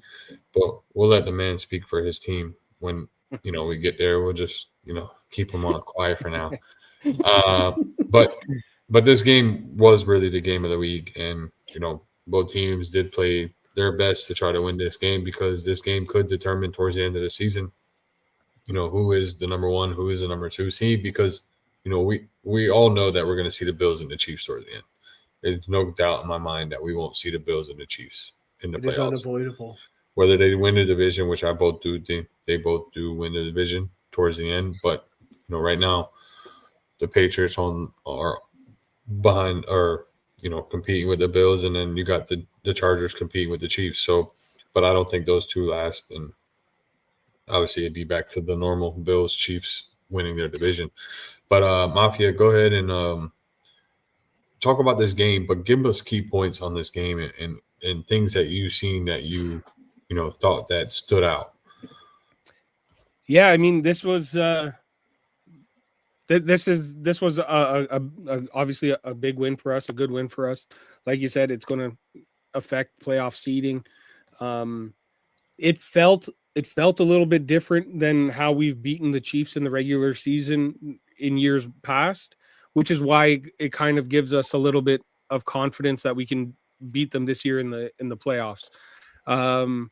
There was no Josh Allen hurdle. There was no Josh Allen 20-yard touchdown run on 4th and 2. It was James Cook. It was Dalton Kincaid. It was our young defenders that we just drafted. We were able to match their speed, and we were able to get after Patrick Mahomes, which is all things that we weren't doing in previous matchups. So it had a little bit of a different feeling to it. We had our. There's a reason we drafted the fastest defensive back in the whole league with our 1st round pick last year. The only guy the only defensive back who was a 4.2, we drafted him. We stood him in front of Xavier Worthy and said, "You guys run sprints all day, and we'll be fine with it." Our safety Cole Bishop is balling out this year. He's looking really good. Again, we got a young, fast defensive backs, so that makes you feel better about our matchup with Kansas City. We're not going to be losing the race to them. They felt like they were a lot faster than us in years past, especially with Tyreek Hill and kind of some of those other things. So for us, it was a good win. It was a good win, but more importantly, how we beat them this year made it feel a little bit different. So that's why Bills fans are a little bit more geeked up after this one. Hey, first, I know it sucks talking about a division rival, but this is a non-biased show. So No, I mean, we only slander the Giants around here. That's the only acceptable hate. Yeah, we know. We know. Yeah, I have a couple of notes. I think you're pretty cool. Yeah, I have a couple of notes. I feel like this game is the score doesn't really tell the full story. This game feels like it should have been a multiple touchdown win by Buffalo. Like it was 28-13 early in the fourth, and then the Chiefs made it 28-21. And then the Bills did give them a couple of chances to tie it up. Luckily for them, like their defense had, played them tough this game and kept them out of the end zone when it mattered. Pat Mahomes, they hot take you mentioned earlier in the show. They ever since the Giants game, they've looked really good. Like they got Worthy back, they got Rice back, and they've been firing on all cylinders. 15 for 34 for 250 and an interception. That's like not a good Pat Mahomes game. Like 15 for 34. That's like a crazy low. Oh, he was playing the Bills #1 in the regular season, and he's never beaten the Bills. It's the lowest completion percentage of his career so far. Yeah. So like under 50%, which is unheard of for him. Lowest in his career. So I have one thing I need to say though, because they've beaten the Bills in the playoffs every year. If the Bills get them at home in the playoffs, you cannot let your last playoff game in that stadium be the Chiefs beating you again. You have to. Yes, I know. I know. You got to shut the door at Mark Stadium by exercising those demons before you move to the new stadium. I know. Unfortunately, like we did give them chances, and this is part of the reason why I've been on the Fire McDermott train. Well, really, ever since the 13-second game, I don't think anybody should have kept their job after the 13-second game. If anyone asks if 13 seconds is enough, it's enough time. But we had the ball, and we tried to kick a field goal. We tried to kick like a 50-some yard field goal at the end of the game there. Just punted and pinned them deep, and sure, if we make the field goal, we win by 10, and like whatever, it's fine. But like with the new kickoff rules now, anyways, the teams are getting the ball at the 35. That's one completion, and they're in Hail Mary range, anyways. So like, to me, it doesn't make any sense why you would kick the field goal. You should punt it, pin them deep, and just let your defense continue what it's been doing all game. But yeah, man, it was a sad game for me personally, because the guy I interviewed in the preseason is Michael Hoyt, who tore his ACL, who snapped his Achilles in the game. So that, for me personally, it kind of sucked. He's a Canadian guy. He was a good guy. So he was a dog though. He was like, "Don't take me to the locker room. I'm sitting right here. I'm watching this game till the end." And he was like, he's hobbling around on one leg to get from one side of the field to the other. The trainer was legit holding his severed leg, like, sir. Before we move on, Sam, any thoughts on this game? I mean, it's a tale as old as time, right? The two powerhouses. It's who remembers Highlander, right? There could be only one. This is exactly what every football fan, and at least in this era, is waiting to see. They're destined to meet again. Hate First Sports said, they have to beat them. If it's in the Bills' house, if it's in the Chiefs' house, they've got to get over that hump. Now, to be fair, Mafia, I picked the Bills to go to the Super Bowl this year, so I think they've got. I think 90% of the world has picked the Bills to go to the Super Bowl this year. Okay. Well, I guess I'm part of the majority now. Yay. Anyway, so it's a lot of the same things the guy said. It's a matchup. It was a fun matchup. I am with you on the Sean McDermott thing, though, Mafia. I don't get it why we have to keep playing this game over and over. I'm sure everybody would be fine without him, but and if you want to, like, he's one of the worst at using timeouts and when to challenge a play and when to not challenge the play. And it's cost you guys games before. Exactly. Sometimes it's beneficial to not challenge and just let the the game keep going. Like we don't have to Mhm. give the other team a free timeout so they can regroup and all these kinds of things. Anyways, I go on for days about McDermott, but No, I get it. So yeah, let's see it again in the playoffs. Bill's got to get it over the hump here and take care of business. Yeah. And like I said earlier, 13 seconds is enough time. Still funny. Moving on to week 10. We still got 5 minutes left in this game. Broncos are beating the Raiders Thursday night here. So we'll Nick's come back just to threw that. an interception. We'll come back to that at the end of week 10 predictions. Thank you. Oh, I'm sorry. Sorry. But starting off with the first game, and we're just doing quick predictions here. Okay. Pointing out key points here on each game. Giants, Bears, Mafia. Yeah, I'll take Chicago. I think I don't think the Giants are down Malik Neighbors and Ham Scatterbo. I think that takes a little bit of wind out of their sails. Dart, nothing against Dart, he's good, but I'll go with the Bears. Hey, first. I am not a Caleb Williams believer. I know Ben Johnson's doing some good things there, but me personally, I'm not too high on the Bears. So give me the Giants in this one. Sam. Raiders just missed the field goal. Anyway, give me Ben Johnson's creativity with the Bears over the Giants here. That's for you, bud. What? You were mean earlier. I'm just returning return volley. You'll see here. You'll see here in a little bit.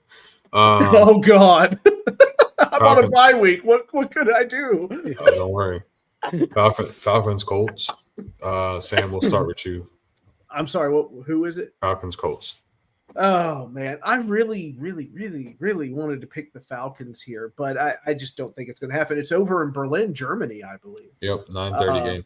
Yeah, I think the Colts had a bit of a wake up call. Sometimes a loss like that to a good team makes them kind of wake up, like, hey, look, you are mortal. You can be beaten, and so you got to play better than that. And I think they're going to play better against the Falcons. Well, you weren't here when we were talking about it. The Colts have only lost their 2 games that they have lost have been to teams over 500. They have beaten every team under 500 besides the Chargers. Okay. And I don't consider Chargers a good team right now until they prove it and they win multiple games in a row. But the Falcons are also under 500. They're only 3-5. Exactly. Yeah. So if they do win, it's kind of expected because the Colts haven't beat a good team over 500. Right. They smacked their best chance was against the Rams, and they did that to themselves, just shot themselves in the foot over. Now, if the Colts win 45-0, I'll give them their flowers, but I don't see that happening. The Germans are going to love that game. Just sing Country Roads as another team just gets destroyed on the field. So yeah, Colts easily here. I just think they're just better, and Raheem Morris stinks. Hey, first. Give me the Falcons. Give me Drake.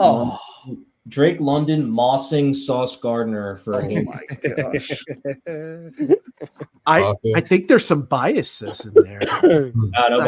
I can't find it. Where is it? It's in there somewhere. Yeah, I'll take the Colts in this one as well. I think they went out and got Sauce Gardner. They obviously thought that was a need for them. Their defense is better now, just by default of adding. They needed to get a flag every defensive play. That's what they wanted.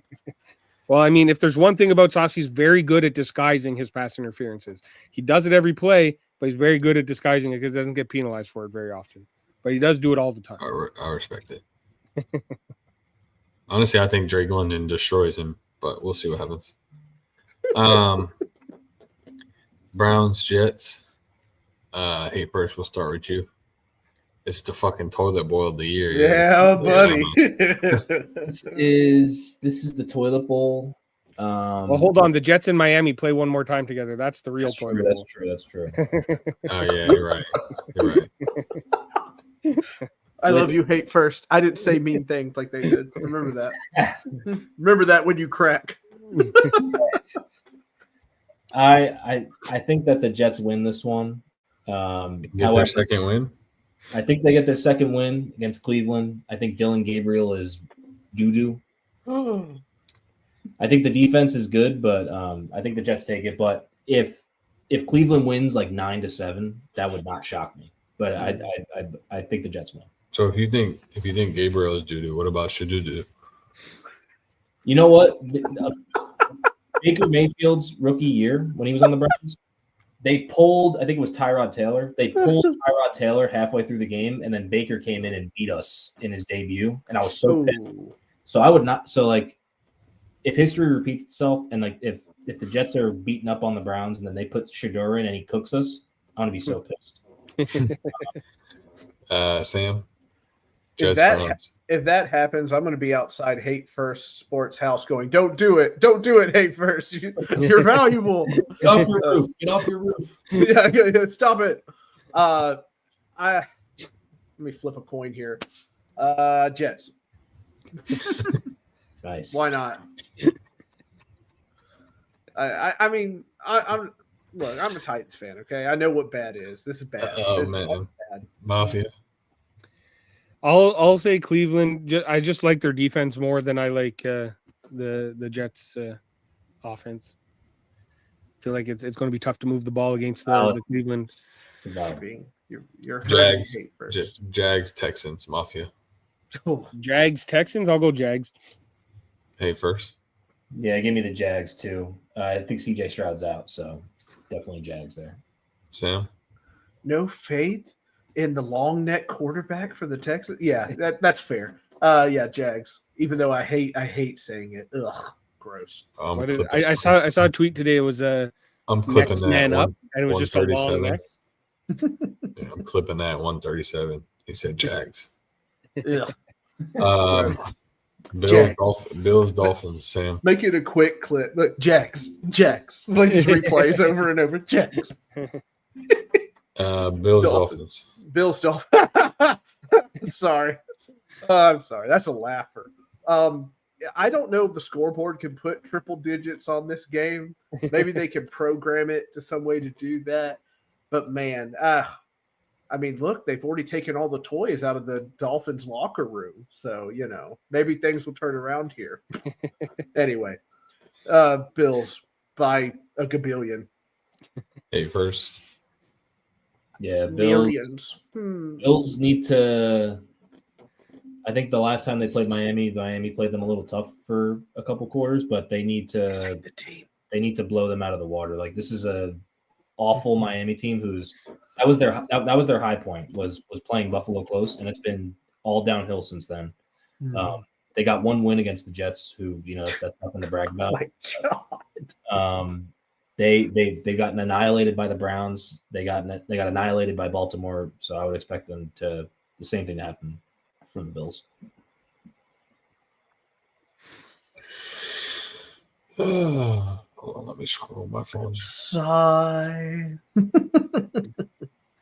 This game was horrible. I'm picking the Bills too, by the way. Yeah, What? I wasn't going to ask you. Biased take on the show. Boo. It's nice. Once a year, Josh Allen gets to go back, visit the family, take care of the kids for a weekend, and then he comes back to Buffalo, and we keep going. So it's nice. Oh man, game of the week: Patriots Bucks. Mafia.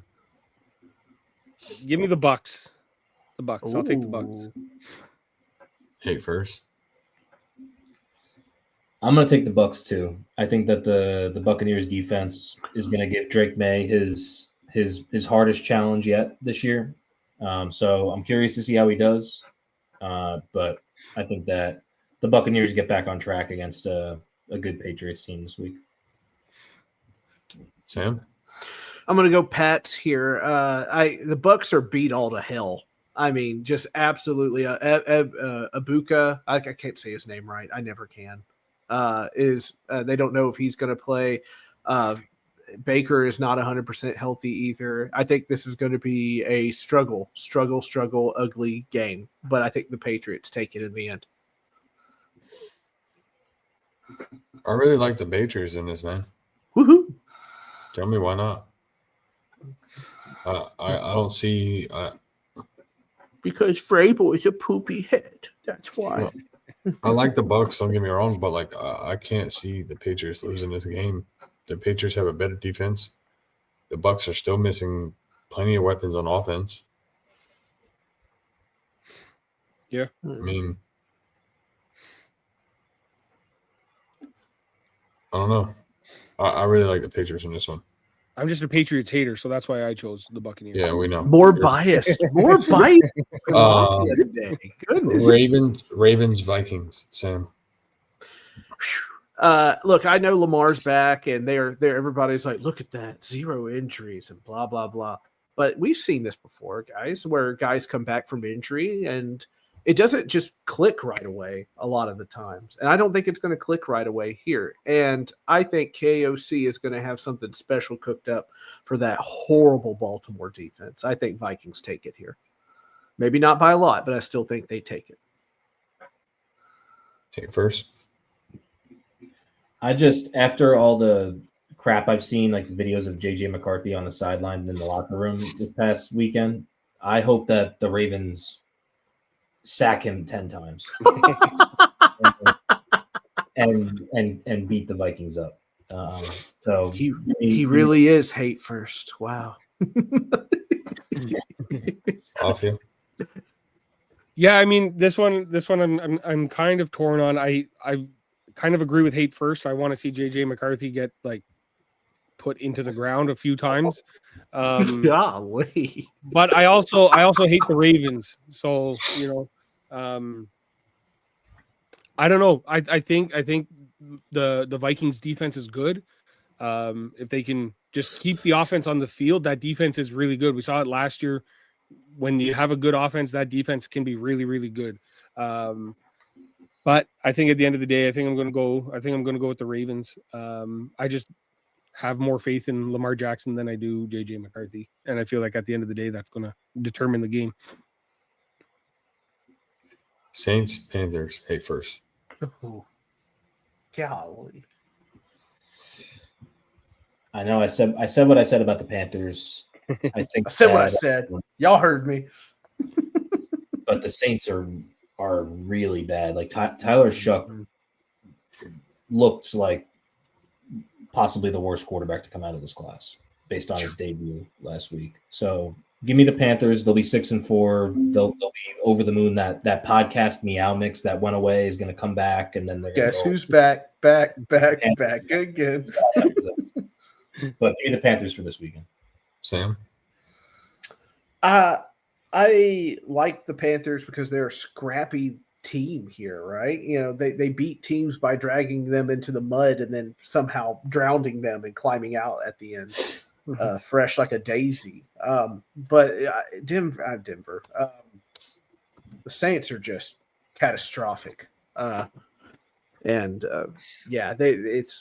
their Panthers are going to take care of business here. God, that quarterback is so bad. Mafia? Yeah, I'm going to take the Panthers here. I think it's going to be pretty easy. Denver wins. I don't think the Saints are all that. Saints are barely a professional team at this point, so I think it'll be the Carolina Panthers. Cardinals, Seahawks. Hey, first. Oh God. Jacoby Brissett looks good, but give me the Seahawks. They're firing on all cylinders. JSN looks like a top 3, top 5 receiver. Darnold looks good, so give me Seahawks. Mafia. Yeah, I'll go Seahawks as well. They got an MVP candidate in Sam Darnold, and they got Offensive Player of the Year candidate in JSN.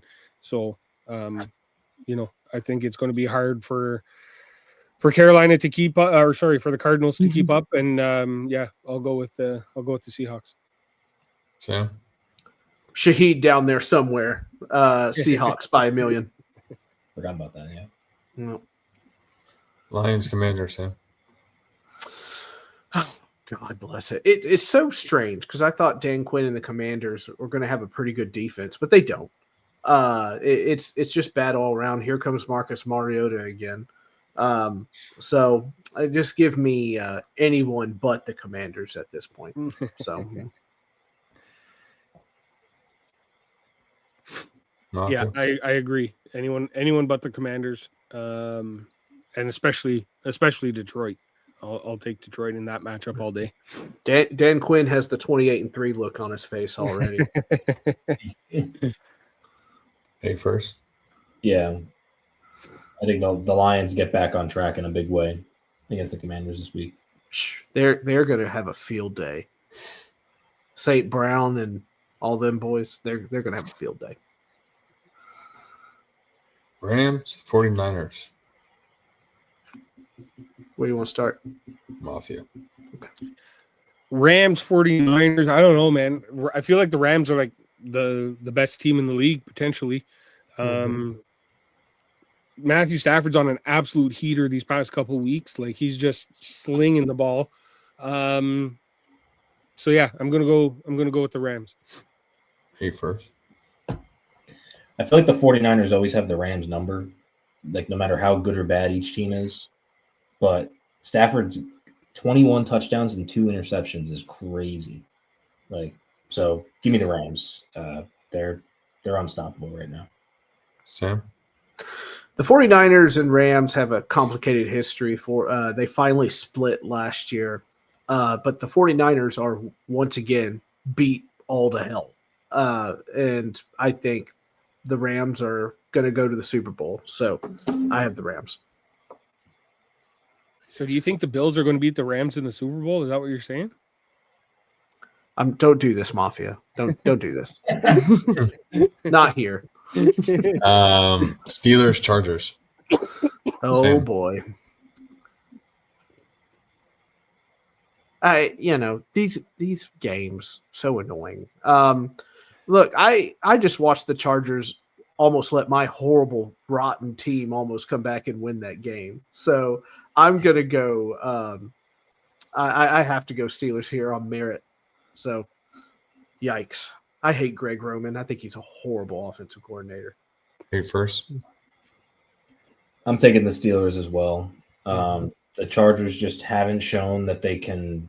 I mean, they just are too inconsistent of a team for me to like consider them as like a team that can take care of business against other good teams. So give me the Steelers in this one. Mafia. Old Man River.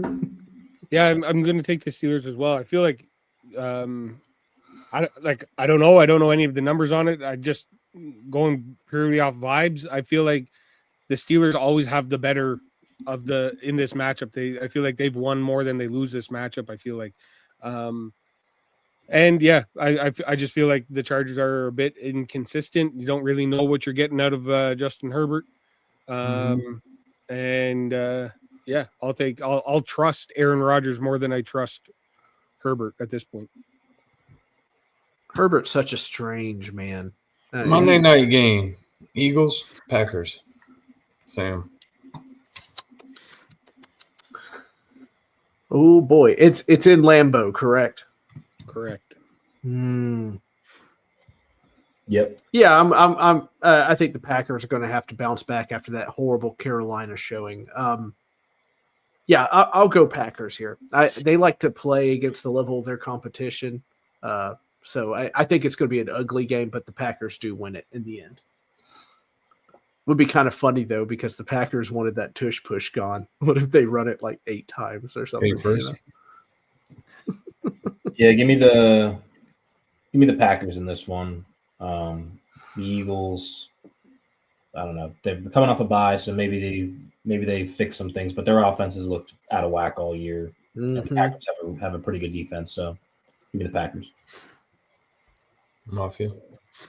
Yeah, I'm gonna go with the Eagles on this one. I feel like they're one of the best teams in the league. They're hard to stop, and I don't know. I just the Packers aren't consistent enough for me to trust them to do anything. So I'll go Eagles. Alright. So I like the Eagles in that one. I think they just dominate the Packers and Green Bay. But Woo! Sam, I have a question for you that we talked about earlier. Sure. that you were here for. Mhm. Knowing what you know so far, being 9 weeks in the season, Mhm. is Jackson Dart the best quarterback to come out of this draft? As you being a Titans fan and having Cam Ward as your quarterback. I think Jackson Dart was more built for success than Cam Ward was, if that makes any sense. So Elaborate. I think the team of the Giants, though depleted, I'm starting 7 rookies. And while you're starting some rookies too, I still think your team on offense is a bit more supportive for a young quarterback than my team is. So, but I do think that Jackson Dart is mentally better at the game than Cam Ward is so far. So I guess at this point in the year of our Lord, November 6th, 2025, that Jackson Dart is the better quarterback to come out of this draft so far. I respect it. Mm-hmm. You know what time it is, boys. Time for the hot takes. I need something spicy for this weekend. Flat sound, just every. You want to hear it? You want to hear it again? Time for the hot takes. I'm gonna go whisper that in my wife's ear when I go downstairs. Oh, you want to Time hear for it the again hot so you can? takes. You want to hear it again so you can remember it? Hey, Time for the hot takes. okay, I'm All gonna right. do it now. So I need something spicy that no one's Ooh. talking about for this weekend. Mm. I'm not gonna call names. When you got it, figure it out and tell me. Mm-hmm. I got one. Go ahead. I think that Jalen Hurts has his worst game of the season this weekend, and Micah Parsons gets sacked multiple times. Yikes. Mafia, Sam. Man, that's tough. Just let me see. Let me run through some of these games here real quick. How about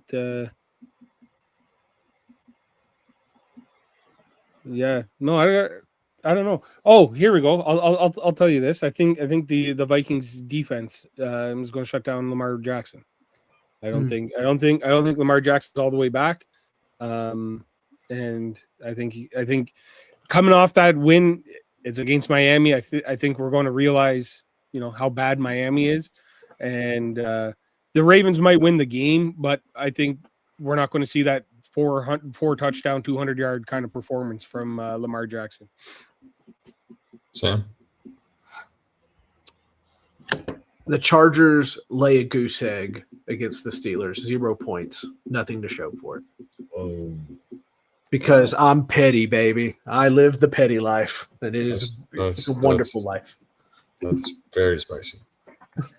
I like So that. spicy, meatball. And I hate Greg Roman. Greg Roman's a bastard. I think mine's a little bit more. I think mine's a little bit more spicier, though. Oh, what you got for me? That Nashville hot chicken spicy. I think the Lions drop back-to-back games, and the Commanders with Mariota beat the Lions in Washington. Oh no! That's- boy! that is spicy. Oh, why would you wish that for me? Hot take. Do you understand that the stands here are going to be like, "We told you, Sam. You didn't believe. We told you. Just Mariota's the truth." Just saying. So, I- any more spicy takes before we move on? When are you going to admit you love me? When your grades are good enough, I guess. Yeah. So obviously mid-season, we got to talk about MVP. Hmm. Right now, odds are Allen, May, Mahomes, Stafford, Mayfield. Any digression or thoughts on those top 5 and who should be there instead of Allen? Be right back. I see what you did there. No, but I think maybe I'd maybe take out,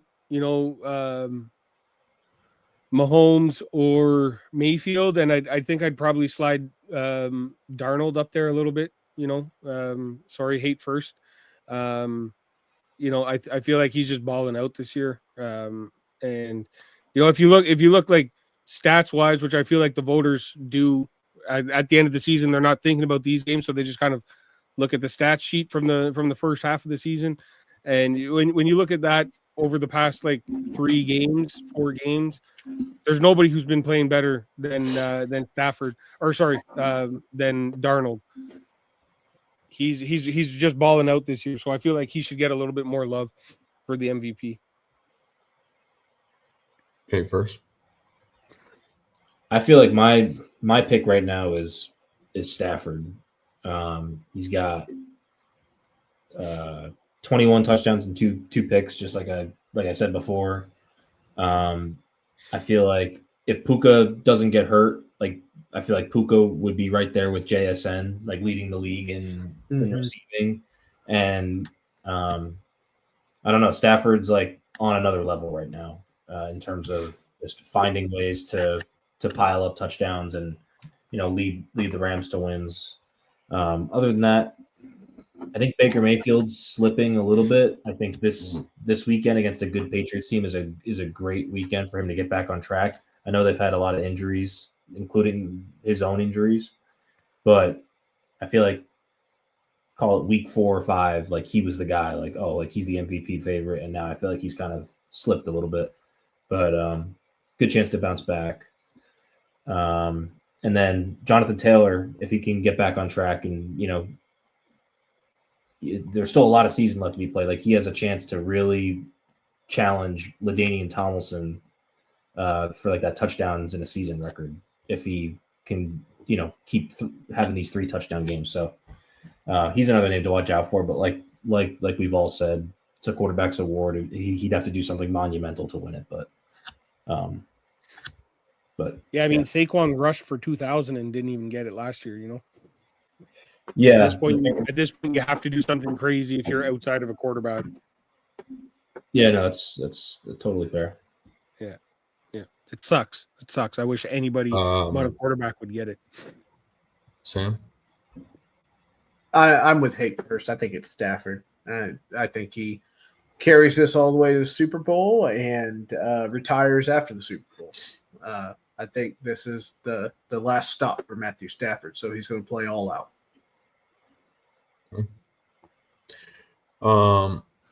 Anything else y'all want to talk about, or Our feelings? Yeah, well, your feelings are been down for 25 years, so it's been that bad. Jeez, God dang, we're in the playoffs in 22. Damn it. Anything that people are not talking about in this coming up weekend or for future football or anything? No, I do think that the Bills are going to kind of regret not making a move at the trade deadline. I think something, not that like I think we're going to lose, because I think we're going to win a lot of games this year. But I think there's going to be we've seen it last year, especially that one stinker game against Houston last year. We saw it against I think it was the Jets this year. Even like Josh Allen didn't really play that well. We didn't. You're going to see it come up a couple times where like we have to kind of squeak out a win, and we're going to be like, we could have solved this problem, and all it would have cost us was a 2nd round draft pick next year, or something like that. I think we're going to see something like that from the Bills further down the season, where it's like we might have won the game, but like we didn't have to do that to ourselves. And I think there's going to be a little bit of like kicking ourselves for not addressing a need at wide receiver. They called up the Jets and said Garrett Wilson, and then they hung up. Listen, they apparently the reports are that they tried with Garrett Wilson and they tried for Jalen Waddle. And I'll tell you, like, there is not an offer that I wouldn't have made as the Bills GM. You want three 3 draft picks and Keon Coleman, sure. Yeah. Like give me one of them. You know what I Go mean? Like, go all in. Yeah. if we have Yeah. to pay the in division rival tax, like pay it. We need it. You know what I mean? Like Mhm. do whatever you got to do to make it work. Mm-hmm.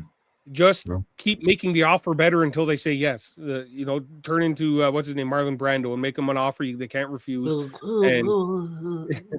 and move on. That's what me personally. That's what I would have done. I feel like I'm a little bit bitter that we see the Colts year 1 of being good. The Colts are now all in, and we've been with Josh Allen for 8 years, and we have never drafted a wide receiver in the first round to go with him. We trade out of it and draft Keon Coleman in the second round instead. But anyways, Sam, hey, verse, anything? Yeah, I just wanted to call out that the trades that the Jets made, like in terms of like Jets fans, this was like probably the craziest trade deadline in recent memory, like at least for me. Like I remember letting go of 2 cornerstones in the same day. I think my initial thoughts are that these were offers that Muji like couldn't refuse. Like I feel like he had no intentions of trading Sauce, but then when Ballard calls him up and says, "How about 2 firsts and a wide receiver?" Like it's hard to pass that up. I just think now Muji's kind of staked his claim. He's gotten rid of some guys for great value, but that value is only going to be as good as the draft picks that he makes. And based on this past draft, like he drafted Membu in the first round, who's been incredible, and then he drafted Mason Taylor in the second round, who's been like a pretty serviceable tight end for us. So if he can hit on those draft picks that he got, power to him, and hopefully he makes these like we look back on these trades like 5 years from now and say, holy crap, like we got rid of Sauce for 2 phenomenal players on our team now and potentially a quarterback. So we'll see. But I think as it stands right now, I'm happy with the value that we got for those 2. You should be. You should be. Mr. First Down, anything? It's me, baby. It's me. So yeah, we our GM decided to finally speak on his own volition, and it was really good for the fan base to see somebody go out there and say, guys, this is just how it is right now. We're just going to have to deal with it. He was honest and straightforward, and we freaking loved it. And people were like, oh, but the fans aren't showing up or whatever. And he goes, well, we did that to ourselves. If you want the fans to come back, you have to make stuff happen. So I enjoyed that. And it's also important to remember that even though you didn't trade away as much as you wanted here, you can get out of almost, I think, 80% of your contracts this year. So like you can cut Calvin Ridley next year and you actually gain $16 million in the cap. So and stuff. Apparently, like the Bills almost traded for him. That's what I read. But I know for a fact that Borgo, the proud Bostonian he is not going to be bullied around on price. He's going to ask what he's going to ask, and that's it. But yeah, dark, always darkest before the dawn, and so we'll see where it goes from here. I think that pretty much wraps it up, boys. Yep. Right on. I've man. had a good Awesome. time. Yeah. Give us a wink, Hate First. Give us a wink. Give us just a little playful wink. There you go. There you go. Yeah, there it is. Yeah. There's that. I appreciate all y'all boys. If you tell the people where they can find you at, what's in store for the future. Find me at Mafia Members Pod on social media, Mafia Members Podcast on YouTube. I do a weekly show during the Monday night game, weekly stream, kind of recap the Bills game and look forward to what's coming up in the week. And that's pretty much it for me. Thanks for having me on as always. Who's your favorite Titans fan? Not you. Hate First. That's so mean Yeah, so and unnecessary. so you can find me at Hate First Sports on X, YouTube, and most recently TikTok. He's a busy man. Yeah, this Sunday I'm doing my first live stream on TikTok right before the Jets game. So I'll be on there just like previewing the game, talking about what happened at the trade deadline, outlook for the rest of the year. So all that good stuff. So yeah, starting that live series called the Misery Report. So fitting. God dang. Yeah, so have that to look forward to. So you can find me on any of those 3 social medias at Hate for Sports, all one word. But yeah, thanks again for having me on. Always love coming on here and talking ball. So appreciate you. Sam? Fanboys Unleashed tomorrow at 8:30 p.m. Central Time. We're going to go through the coaches that could be up for the Titans head coaching job, from guys that are proven with Mike McCarthy and John Gruden to possible retreads of Robert Saleh, Arthur Smith, and so on and so on and so on. And then after game takes on Sunday. So should be a good time. Always fun time. Always fun to talk football on Fanboys Unleashed. Pow, pow, pow, pow, pow. Anyway. Tell them your social accounts. Oh, my name is at Mr. First Down on Twitter. What? Why are Nothing. you so Continue. angry? You Continue. just dad side me. Damn. Anyway, at Fanboys Unleashed on Instagram, and Fanboys Unleashed is also a Facebook page and a YouTube. So there you go. And your personal page. I mean, it's my Facebook account. I was talking Oh, about I'm talking Fanboy. about your ex, your TikTok. Oh, my TikTok. Sorry. I'm also I'm not Oh, doing man. TikTok, but I don't know how This to work guy it. here. Let me get my spectacles. I am I'm at a bad Fanboys Unleashed on shut up. I'm at Fanboys Unleashed on TikTok. There we go. Let me show you how it's done.